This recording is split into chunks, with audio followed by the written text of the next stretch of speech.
നമുക്കെല്ലാം വേദപുസ്തകത്തിലെ ഏറ്റവും ഇഷ്ടമുള്ള ഒരു വേദഭാഗമാണ് സങ്കീർത്തനങ്ങൾ എന്ന് പറയുന്നത്. ഒരു പക്ഷേ വീടുകളിൽ എപ്പോഴും നമ്മൾ സങ്കീർത്തനത്തിൽ നിന്ന് ഒരു സങ്കീർത്തനവും പുതിയ നിയമത്തിലൊരു ഭാഗം അല്ലെങ്കിൽ അങ്ങനെയാണ് നമ്മൾ പലപ്പോഴും വേദപുസ്തകത്തിൽ നിന്ന് വായിക്കുകയും ചെയ്യുന്നത്. അതുകൊണ്ട് സങ്കീർത്തനങ്ങൾ ഏറ്റവും ചെറിയ കുഞ്ഞുങ്ങൾക്ക് പോലും സന്തോഷമുള്ള കാര്യമാണ്. ചിലരുടെ ബൈബിളൊക്കെ എടുത്ത് നോക്കിക്കഴിഞ്ഞാൽ ഈ നടുക്കത്തെ ഭാഗം മാത്രം അല്പം ഉന്തി നിൽക്കുന്നത് കാണാം. എന്നു ചോദിച്ചു കഴിഞ്ഞാൽ എപ്പോഴും തുറക്കുന്നത് ഈ സങ്കീർത്തനത്തിൻ്റെ ഭാഗമായതുകൊണ്ട് മറ്റു ഭാഗങ്ങളൊന്നും അത്രയൊന്നും തുറക്കാറില്ല. അപ്പോൾ ഇത്രയൊക്കെ നമ്മൾ സങ്കീർത്തനം നന്നായിട്ട് വായിക്കുകയൊക്കെ ചെയ്യുന്നുണ്ടെങ്കിലും സങ്കീർത്തനങ്ങൾ ശരിയായ നിലയിൽ ഗ്രഹിക്കുന്നതിന് പലപ്പോഴും നമുക്ക് കഴിയുന്നുണ്ടോ എന്ന കാര്യത്തിൽ എനിക്ക് സംശയമുണ്ട്. തന്നെയല്ല, സങ്കീർത്തനങ്ങൾ പഴയ നിയമകാലത്തെ ഇസ്രായേൽ മക്കളുടെ ഗീതങ്ങളാണ്, സംഗീതങ്ങളാണ്. അവരുടെ സങ്കീർത്തനം എന്ന് പറഞ്ഞാൽ തന്നെ കീർത്തനങ്ങളാണ്. Psalms are songs of the Jewish people. യഹൂദന്മാരുടെ സോങ് ബുക്കാണ് വാസ്തവത്തിൽ സങ്കീർത്തനങ്ങൾ എന്ന് പറയുന്നത്. അവർ സ്തോത്രഗീതം പാടി എന്നൊക്കെ പറയുമ്പോഴത്തേക്ക് ശരിക്കും സങ്കീർത്തനങ്ങളുമായിട്ട് റിലേറ്റഡ് ആയിട്ടുള്ള കാര്യങ്ങൾ മാത്രമേ അവർ സംസാരിക്കുന്നുള്ളൂ. ഓക്കെ, അതിനകത്ത് നമ്മൾ പഠിക്കുമ്പോൾ ശരിക്കും വേറൊരു കാര്യം കൂടെ നിങ്ങൾ ആലോചിക്കണം. ഈ വേദഭാഗങ്ങളൊക്കെ പഠിക്കുമ്പോൾ അതിന് പ്രത്യക്ഷത്തിൽ അക്ഷരങ്ങളിലുള്ള ചില അക്ഷരങ്ങളിൽ നിന്ന് നമ്മൾ മനസ്സിലാക്കുന്നതായ ചില കാര്യങ്ങളുണ്ട്. എന്നാൽ അതിൻ്റെ ആത്മാവിൽ നമ്മൾ ഗ്രഹിക്കേണ്ടതായ ചില കാര്യങ്ങളും ഉണ്ട്. അക്ഷരങ്ങളിൽ നമ്മൾ പെട്ടെന്ന് കാണുമ്പോൾ മനസ്സിലാക്കുന്ന കാര്യങ്ങളല്ല നമ്മൾ ശ്രദ്ധിക്കേണ്ടത്. പ്രത്യേകത അതിനപ്പുറത്തായിട്ട് അതിൻ്റെ സ്പിരിറ്റ് നമ്മൾ മനസ്സിലാക്കണം. ആ സ്പിരിറ്റ് നമ്മൾ മനസ്സിലാക്കുമ്പോൾ മാത്രമാണ് നമ്മൾ യഥാർത്ഥത്തിൽ ദൈവത്തിൻ്റെ വചനം നമ്മുടെ ഹൃദയത്തിൻ്റെ ഉള്ളിലേക്ക് കയറുന്നത്. അല്ലെങ്കിൽ അത് ചിലപ്പോൾ നമ്മുടെ തലയിൽ കയറുമായിരിക്കും. പക്ഷേ ദൈവവചനം തലയിൽ മാത്രം ഇരുന്നത് കൊണ്ട് കാര്യമൊന്നും ഇല്ല. തലയിൽ നിന്ന് അത് ഹൃദയത്തിലേക്കും നമ്മുടെ ആത്മാവിലേക്കും ഒക്കെ ഇറങ്ങി വരേണ്ടത് അത്യന്താപേക്ഷിതമാണ് എന്ന് നിങ്ങൾ മറന്നു പോകരുത്. അതുകൊണ്ട് ഇന്ന് നമ്മൾ വായിക്കുന്ന ഒരു വേദഭാഗം അതിനെ അധീകരിച്ച് ചില കാര്യങ്ങൾ പറയാൻ ഞാൻ ഉദ്ദേശിക്കുകയാണ്. സങ്കീർത്തനങ്ങളിൽ 34-ാമത്തെ സങ്കീർത്തനത്തിലെ ഒരു ഭാഗം. ഈ സങ്കീർത്തനം ഞാൻ ആദ്യം ചിന്തിച്ചതിൻ്റെ ഭാഗങ്ങളൊക്കെ ഒന്ന് വിശദമാക്കണമെന്ന്. എനിക്ക് സങ്കീർത്തനങ്ങൾ ഭയങ്കര വളരെ ഇഷ്ടമുള്ള ഒരു ഭാഗമാണ്. പ്രത്യേകിച്ച് ഞാൻ സങ്കീർത്തനത്തിൻ്റെ പല സങ്കീർത്തനങ്ങളിൽ നിന്ന് ഉള്ള ചിന്തകൾ I have written it in A book, ഒരു പുസ്തകമാക്കിയിട്ട് തന്നെയുണ്ട്. ആ പുസ്തകം ഇപ്പോൾ അവൈലബിൾ അല്ല, ബട്ട് സ്റ്റിൽ അത് ഔട്ട് ഓഫ് പ്രിൻ്റ് ആണ്. എങ്കിലും സങ്കീർത്തന കിരണങ്ങൾ എന്ന് പറഞ്ഞ ഒരു പുസ്തകം തന്നെ ഞാൻ എഴുതി. അതെനിക്ക് സങ്കീർത്തനങ്ങൾ അത്രയ്ക്കും ഇഷ്ടമായതുകൊണ്ടാണ്. അത് സങ്കീർത്തനങ്ങൾ എനിക്ക് മാത്രമല്ല എല്ലാവർക്കും ഇഷ്ടമുള്ള കാര്യമാണ് ഈ അതുകൊണ്ട് ഇത് പറയുമ്പോൾ ഒരു ടെൻഡൻസി ഉണ്ട് എല്ലാം കൂടെ പറയാനായിട്ട്. പക്ഷേ നമുക്കറിയാമല്ലോ, നമുക്കതിനുള്ള സമയമല്ല എന്നുള്ളതറിയാമല്ലോ. അതുകൊണ്ട് ഞാൻ ഇതിനകത്ത് ചില ചെറിയ കാര്യങ്ങൾ, ചെറിയ വാക്യങ്ങളിൽ നിന്ന്, ഒരുപക്ഷെ പറയുന്ന കാര്യങ്ങൾ അത്ര ചെറുതായിരിക്കത്തില്ല. കാര്യം വേദപുസ്തകത്തിൽ അങ്ങനെ തീരെ ചെറിയ കാര്യങ്ങളല്ല, ചെറിയതായിട്ടാണ് നമുക്ക് എഴുതിയിരിക്കുന്നെങ്കിലും അതിനകത്ത് എന്തുണ്ട്? ആത്മീകമായ ആഴമുള്ള സത്യങ്ങൾ ഉണ്ട് എന്ന് നിങ്ങൾ ഗ്രഹിക്കണം. എന്നാൽ ഞാൻ പറഞ്ഞല്ലോ, പ്രത്യക്ഷത്തിൽ തന്നെ വേദപുസ്തകം വായിക്കുമ്പോൾ ഒറ്റയടിക്ക് തന്നെ നമുക്കത് സന്തോഷം നൽകുന്നുണ്ട്. പക്ഷേ അതിൻ്റെ ആന്തരികമായ അർത്ഥത്തിലേക്ക് പോകുമ്പോൾ അത് നമുക്ക് കൂടുതൽ സന്തോഷം നൽകുന്നതാണ് കാണുന്നത്. ഇവിടെ സങ്കീർത്തനം 34-ന്റെ 5-ാമത്തെ വാക്യം വായിക്കുമ്പോൾ, അവങ്കലേക്ക് നോക്കിയവർ പ്രകാശിതരായി, അവരുടെ മുഖം ലജ്ജിച്ചു പോയതുമില്ല. ഈ ഒരു വേദഭാഗം മാത്രം എടുത്തുകൊണ്ട് ഇന്നത്തെ വചന ശുശ്രൂഷ ചെയ്യാനാണ് ഞാൻ ഉദ്ദേശിക്കുന്നത്. ഞാൻ പറഞ്ഞല്ലോ, ഈ വേദഭാഗത്തിൽ അത് മൊത്തമായിട്ട് വായിക്കുമ്പോഴത്തേക്ക് ഒരു മനുഷ്യൻ്റെ റിഡംഷൻ അല്ലെങ്കിൽ അവൻ്റെ വീണ്ടെടുപ്പിനെ കുറിച്ച്, അവൻ്റെ പ്രൊട്ടക്ഷൻ, ദൈവം അവന് നൽകുന്ന സംരക്ഷണത്തെക്കുറിച്ച്, ആൻഡ് ഓൾസോ ഹിസ് പ്രൊവിഷൻ, ദൈവം അവന് നൽകുന്ന പ്രൊവിഷൻസ്, അവന് വേണ്ട കാര്യങ്ങളൊക്കെ ചെയ്തു കൊടുക്കുന്നത്, ഇതെല്ലാം ഇതിനകത്തുണ്ട്. എന്നാൽ ഞാൻ ഇതിനകത്ത് ഈ ഒരു വാക്യം എടുക്കാനുള്ള സമയമേ ഇന്ന് നമുക്ക് ലഭിക്കുകയുള്ളൂ എന്ന് ഞാൻ ചിന്തിക്കുന്നു. അല്ലെങ്കിൽ ഈ ഒരു വാക്യത്തിൻ്റെ ആന്തരിക അർത്ഥത്തിലേക്ക് നമ്മൾ കടന്നു പോവുകയാണ്. അവങ്കലേക്ക് നോക്കിയവർ പ്രകാശിതരായി, അവരുടെ മുഖം ലജ്ജിച്ചു പോയതുമില്ല. ശരിക്കും ഈ വേദഭാഗം ഇത് നമ്മൾ വായിക്കുമ്പോഴത്തേക്ക് ഇതൊരു പ്രസ്താവന പോലെയാണ് നമ്മൾ കേൾക്കുന്നത്, അല്ലേ? ഒരു പ്രസ്താവന. അവങ്കിലേക്ക് നോക്കിയവർ പ്രകാശിതരായി, അവരുടെ മുഖം ലജ്ജിച്ചു പോയതുമില്ല. ശരിക്കും പറഞ്ഞു കഴിഞ്ഞാൽ ഒരു പ്രസ്താവന എന്ന് പറയുമ്പോൾ നമ്മൾ മാറി നിന്ന് കാണുമ്പോൾ നമ്മൾ പറയുന്നൊരു കാര്യമാണ് എന്ത്? ഒരു പ്രസ്താവന. അത് ശരിയാണ്, അവൻ വലിയ കുഴപ്പക്കാരനൊന്നുമല്ല, അതുകൊണ്ട് അവനെ നമുക്ക് അതുകൊണ്ട് നിനക്ക് അവനെ വിശ്വസിച്ചേൽപ്പിക്കാനായിട്ട് കഴിയും, അല്ലെങ്കിൽ അവൻ വിശ്വസ്തനായ ഒരാളാണ്. ഇതൊക്കെ പറഞ്ഞ പ്രസ്താവനകളാണ്. നമ്മൾ മാറി നിന്ന് കണ്ടിട്ട് പറയുന്ന കാര്യങ്ങളാണ്. അത് പറയുന്ന ഒരു ജനറൽ സ്റ്റേറ്റ്മെൻ്റ് ആണ്. ഒരു ജനറൽ സ്റ്റേറ്റ്മെൻ്റ് എന്ന നിലയിലാണ് നമ്മളിത് കാണുന്നത്. ഇത് വേണമെങ്കിൽ ഒരു ജനറൽ സ്റ്റേറ്റ്മെൻ്റ് ആയിട്ട് എടുക്കാം. കാര്യം അവങ്കിലേക്ക് നോക്കിയവർ പ്രകാശിതരായി അവരുടെ മുഖം, if you look unto him your face shall be radiant. നീ അവനിലേക്ക് നോക്കുകയാണെങ്കിൽ നിൻ്റെ മുഖം പ്രകാശിതമായി തീരും. എന്നാൽ ശരിക്കും ഇവിടെ ഇത് ഒരു പ്രബോധനം എന്ന നിലയിലാണ്, അല്ലാതെ ഒരു പ്രസ്താവന എന്ന നിലയിലല്ല. ഒരു പ്രബോധനം, ആൻ എക്സോട്ടേഷൻ അല്ലെങ്കിൽ പ്രബോധനം എന്ന് പറയുമ്പോൾ കുറച്ചുകൂടെ വ്യത്യാസമുണ്ട്. പ്രബോധനം എന്ന് പറഞ്ഞു കഴിഞ്ഞാൽ ഒരാളോട് ഒരു കാര്യം ചെയ്യാൻ പറയുന്നതാണ് പ്രബോധനം, അല്ലേ? പ്രബോധിപ്പിക്കുക എന്ന് വെച്ച് കഴിഞ്ഞാൽ നീ ഇന്ന കാര്യം ചെയ്യണമെന്ന് പറയുമ്പോഴാണ് അത് പ്രബോധനമാകുന്നത്. ശരിക്കും ഈ വേദഭാഗം വായിച്ചു കഴിഞ്ഞാൽ ഇതൊരു പ്രബോധനമാണ്. Look to him and be radiant. അവങ്കിലേക്ക് നോക്കുക, പ്രകാശിതരായിത്തീരുക എന്നുള്ളതാണ് ശരിക്കും ഈ വാക്യത്തിൻ്റെ ശരിയായ ഒരു തർജ്ജമ. Look to him and be radiant. നീ അവനിലേക്ക് നോക്ക്, നിന്റെ മുഖം പ്രകാശിതമായി തീരുമെന്ന് തന്നെയല്ല, പ്രകാശിതനാവുക. Look to him and be radiant. അവങ്കിലേക്ക് നോക്കി നിന്റെ മുഖത്തെ പ്രകാശമുള്ളതാക്കുക എന്നതാണ് ഒരു പ്രബോധനം എന്ന നിലയിൽ ഇവിടെ പറയുന്നത്. സോ ഇവിടെ മുഖം പ്രകാശമാക്കുക എന്നതിൻ്റെ of course your face shall be radiant. എന്നാൽ അതിനൊരു ഒരു കണ്ടീഷനുണ്ട്. അതിൻ്റെ പിന്നിൽ ഒരു കാര്യം നമ്മൾ ചെയ്താലേ പറ്റുള്ളൂ. എന്ത്? അവങ്കിലേക്ക് നോക്കണം. അപ്പോൾ രണ്ട് അവസ്ഥ, ഒരു വ്യക്തിയുടെ രണ്ട് അവസ്ഥയെന്നോ അല്ലെങ്കിൽ രണ്ട് തരത്തിലുള്ള ആളുകളെയോ നമ്മളിവിടെ കാണുന്നുണ്ട്. ഒരു വ്യക്തിയുടെ അവസ്ഥ എന്ന് പറയുമ്പോൾ നമ്മളൊക്കെ ചിലപ്പോൾ ഈ ഡെൻ്റൽ സർജറിയോ അല്ലെങ്കിൽ മറ്റുള്ള കാര്യങ്ങളിലൊക്കെ അഡ്വർടൈസ്മെൻറ്റ് കാണുമ്പോൾ സർജറിക്ക് മുമ്പ്, സർജറിക്ക് ശേഷം എന്നൊക്കെ നമ്മൾ പറയുമല്ലോ. എന്ന് വെച്ച് കഴിഞ്ഞാൽ ഭയങ്കര ഡിഫറൻ്റ് ആയിരിക്കും ഒരു സർജറി, അല്ലേ? അതാണല്ലോ ഫോട്ടോസൊക്കെ നമ്മൾ കാണുമ്പോഴേ നമ്മൾ കാണുന്ന കാര്യം അതാണ്. അതിന് മുമ്പ് അതിന് ശേഷം, റൈറ്റ്? ഇതേപോലെ തന്നെ സങ്കീർത്തനക്കാരൻ നമ്മളോട് പറയുന്നത്, നീ അവങ്കിലേക്ക് നോക്കുന്നതിന് മുമ്പ് നിൻ്റെ രൂപം അല്ലെങ്കിൽ നിൻ്റെ മുഖം ഇരുണ്ടതായിരിക്കും, ദുഃഖപൂർണമായിരിക്കും, ദുരന്തപൂർണമായിരിക്കും. But look to him and be radiant. നീ അവനെ ഒന്ന് നോക്കിക്കഴിഞ്ഞാൽ അത് പ്രകാശമാനമായിരിക്കും എന്നുള്ളതാണ് അവിടെ പറയുന്നതായ പ്രധാനപ്പെട്ട കാര്യം. സി, ഇവിടെ രണ്ട് കൂട്ടർ അല്ലെങ്കിൽ രണ്ടവസ്ഥ എന്താണ്? ഒന്ന് അവങ്കിലേക്ക് നോക്കുന്നവരും, രണ്ട് അവങ്കിലേക്ക് നോക്കാത്തവരും. ചില ആളുകൾ ഒരിക്കലും ദൈവത്തിങ്കിലേക്ക്, അവങ്കിലേക്ക്, യേശുവിലേക്ക് നോക്കുവാനായിട്ട് തയ്യാറാകുന്നില്ല. അവരുടെ മുഖം പ്രകാശമാനമാവുക എന്ന് പറയുന്നത് അസാധ്യമായ കാര്യമാണ്. അവർ പറയുന്നത് ഞങ്ങൾക്ക് ഒരു പ്രശ്നമില്ലെന്നാണ്. ചിലരുടെ ഒരു പ്രശ്നം എന്താണ്? അവരുടെ പ്രശ്നം തന്നെ അവർക്കൊരു പ്രശ്നം ഉണ്ടെന്നുള്ളത് അവർക്കറിയത്തില്ലെന്നുള്ളതാണ്. എന്നാൽ രണ്ട് കൂട്ടരും അഫ്ലിക്റ്റഡ് ആണ്. രണ്ട് കൂട്ടരും, അതായത് അവങ്കിലേക്ക് നോക്കുന്നവരും അവങ്കിലേക്ക് നോക്കാത്തവരും ഒരുപോലെ തന്നെ ദുരന്തത്തിലാണ്. ദുരന്തമൊന്നും ഇല്ലെന്ന് ചിലപ്പോൾ പറയുമായിരിക്കും. ചില ആളുകളുടെ ഒരു പ്രശ്നം എന്താ? അവർക്കൊരു ഒരു പ്രശ്നം ഉണ്ടെന്ന് അവർ സംസാരിക്കത്തില്ല, അല്ലെങ്കിൽ അത് പറയത്തില്ല. അവരുടെയൊക്കെ ചിന്ത അവർ വലിയ സിംഹമാണെന്നാണ്. നമുക്കറിയാമല്ലോ പണ്ടത്തെ സിംഹത്തിൻ്റെയും എലിയുടെയും സ്റ്റോറിയൊക്കെ. എലി സിംഹത്തോട് പറയുന്നൊരു കാര്യമുണ്ട്, എന്നെ ഇപ്പം നീ ഒന്ന് രക്ഷിച്ച് വിടുകയാണെങ്കിൽ എന്തെങ്കിലും ഒരു സമയത്ത് ഞാൻ നിന്നെ സഹായിക്കാം. ഉടനെ സിംഹത്തിൻ്റെ ഒരു ചോദ്യമുണ്ട്, നീ എന്നെ എന്നാ സഹായിക്കാനാ? കാര്യം എനിക്ക് എന്നാ സഹായമാ ആവശ്യം. പക്ഷേ വേട്ടക്കാരൻ്റെ വലയിൽപ്പെട്ട് കഴിഞ്ഞപ്പോൾ ഈ പാവം എലി എന്ന് കടിച്ചു മുറിച്ചത് കൊണ്ടാണ്, വല കടിച്ചു മുറിച്ചത് കൊണ്ടാണ് സിംഹത്തിന് രക്ഷപ്പെടാനായിട്ട് പറ്റിയത്, ഇല്ലേ? ആ ഒരു സ്റ്റോറിയാണ്. That's only a story. പക്ഷേ നമ്മുടെയൊക്കെ പലപ്പോഴും ചിന്ത, ഐ ക്യാൻ മാനേജ് എവറിഥിങ്, എനിക്കെന്തും ചെയ്യാൻ കഴിയും, ഐ ക്യാൻ ഡു എനിത്തിങ്, എനിക്ക് ആരുടെ ഹെൽപ്പ് വേണ്ടെന്നുള്ള ഒരു ചിന്തയാണ് പലപ്പോഴും ഉള്ളത്. നമുക്ക് അങ്ങനെയുള്ള എത്രയോ ആളുകളുടെ ജീവിതത്തിൽ അവർ പരാജയപ്പെട്ടത് നമ്മൾ കണ്ടിട്ടുണ്ട്. നമ്മുടെ കൺമുമ്പിൽ തന്നെ എത്രയോ ആളുകളെ കണ്ടിട്ടുണ്ട്. എനിക്ക് ആരുടെയും സഹായം ആവശ്യമില്ല എന്നൊക്കെ പറഞ്ഞ് പാലായിൽ തന്നെ എത്ര പേര് പറഞ്ഞത്, പിന്നെ ആരുടെയെങ്കിലുമൊക്കെ അടുക്കൽ ചെന്ന് സഹായം അഭ്യർത്ഥിക്കുന്നത് നമ്മൾ തീർച്ചയായിട്ടും കണ്ടിട്ടുണ്ടല്ലേ?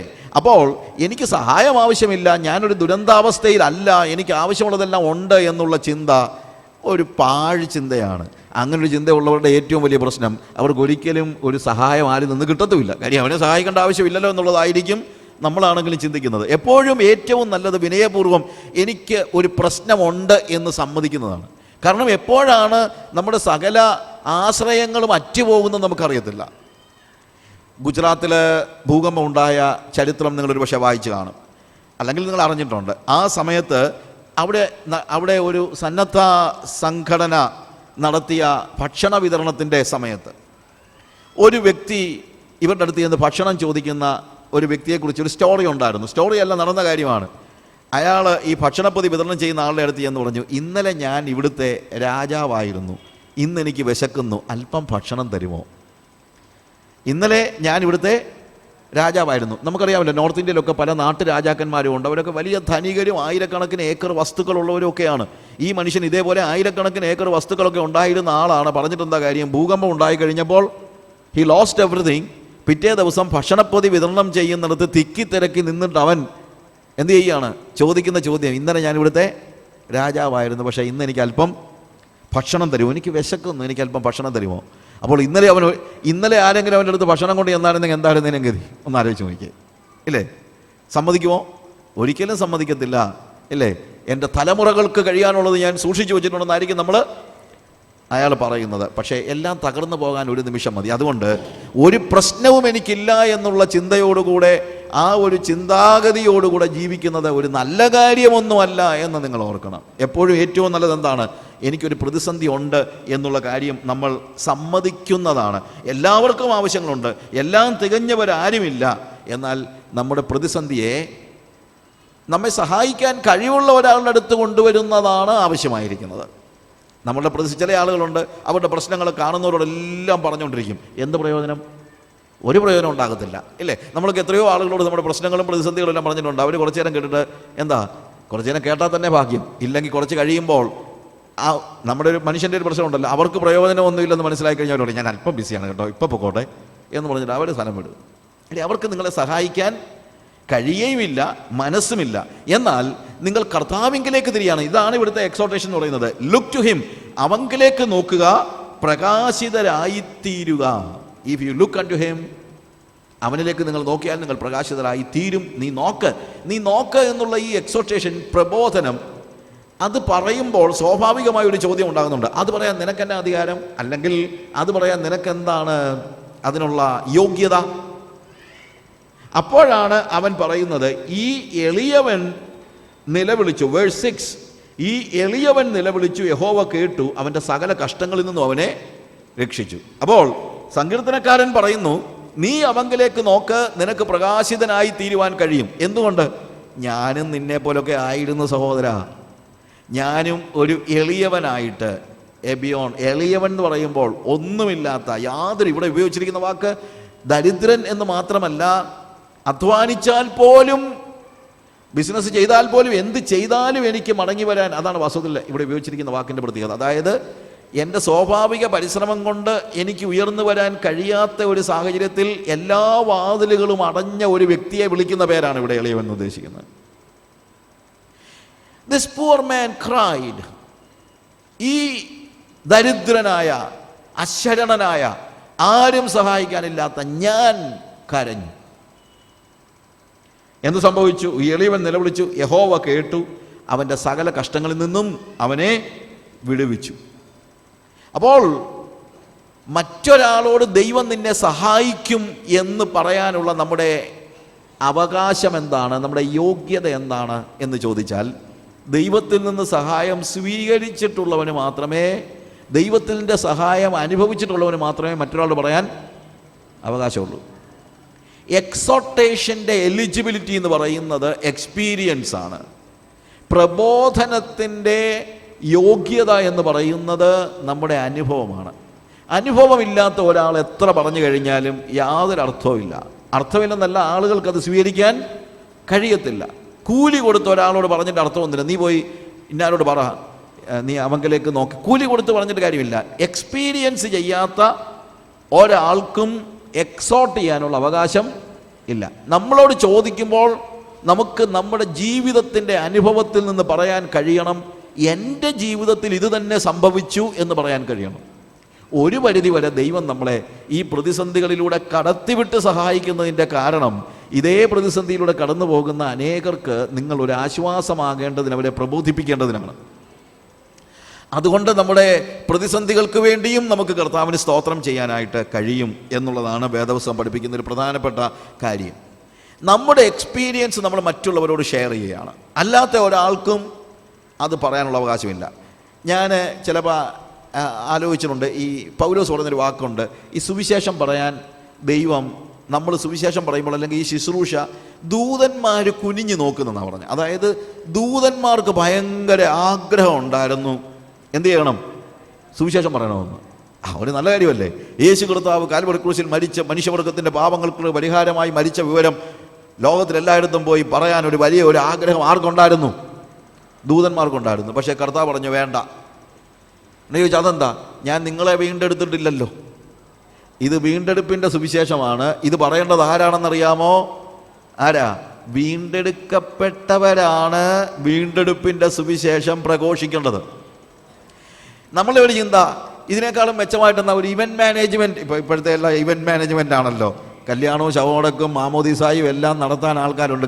വേണമെങ്കിൽ മരണ വീട്ടിൽ പോയി കരയാനും ഒരാളെ അറേഞ്ച് ചെയ്തു തരും. ചിരിക്കുമൊന്നും വേണ്ട, അതൊക്കെ പണ്ട് തൊട്ടേ ഉണ്ടായിരുന്നതാണ്. യേശുവിൻ്റെ കാലഘട്ടത്തിൽ പോലും എന്താണ്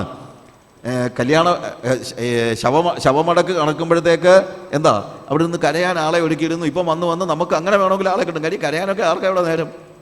അതുകൊണ്ട് ഇവൻറ്റ് മാനേജ്മെൻറ്റിൻ്റെ ഈ കാലയളവിൽ ഒരു പക്ഷേ ഒരു പ്രൊഫഷണലായിട്ട് ചെയ്യുമായിരിക്കും. പക്ഷേ ദൈവം സുവിശേഷം അറിയിക്കുവാൻ ഇവൻറ്റ് മാനേജ്മെൻറ്റ് കമ്പനികളെ ഏൽപ്പിച്ചിട്ടില്ല. ഒരുപക്ഷെ നമ്മളെക്കാളൊക്കെ പ്രൊഫഷണലായിട്ട് സുവിശേഷം പറയാനൊക്കെ അറിയാവുന്ന ഒത്തിരി പേര് കാണുമായിരിക്കും. ആരോ ഒരാൾ പറയുന്നത് ഇങ്ങനെ കേട്ടിട്ടുണ്ട്, സുവിശേഷം പറയാൻ ദൈവം കൊക്കക്കോള കമ്പനി ഏൽപ്പിച്ചായിരുന്നെങ്കിൽ ഇതിനകം അവർ ലോകം മുഴുവൻ അറിയിച്ചേനെ വന്നു.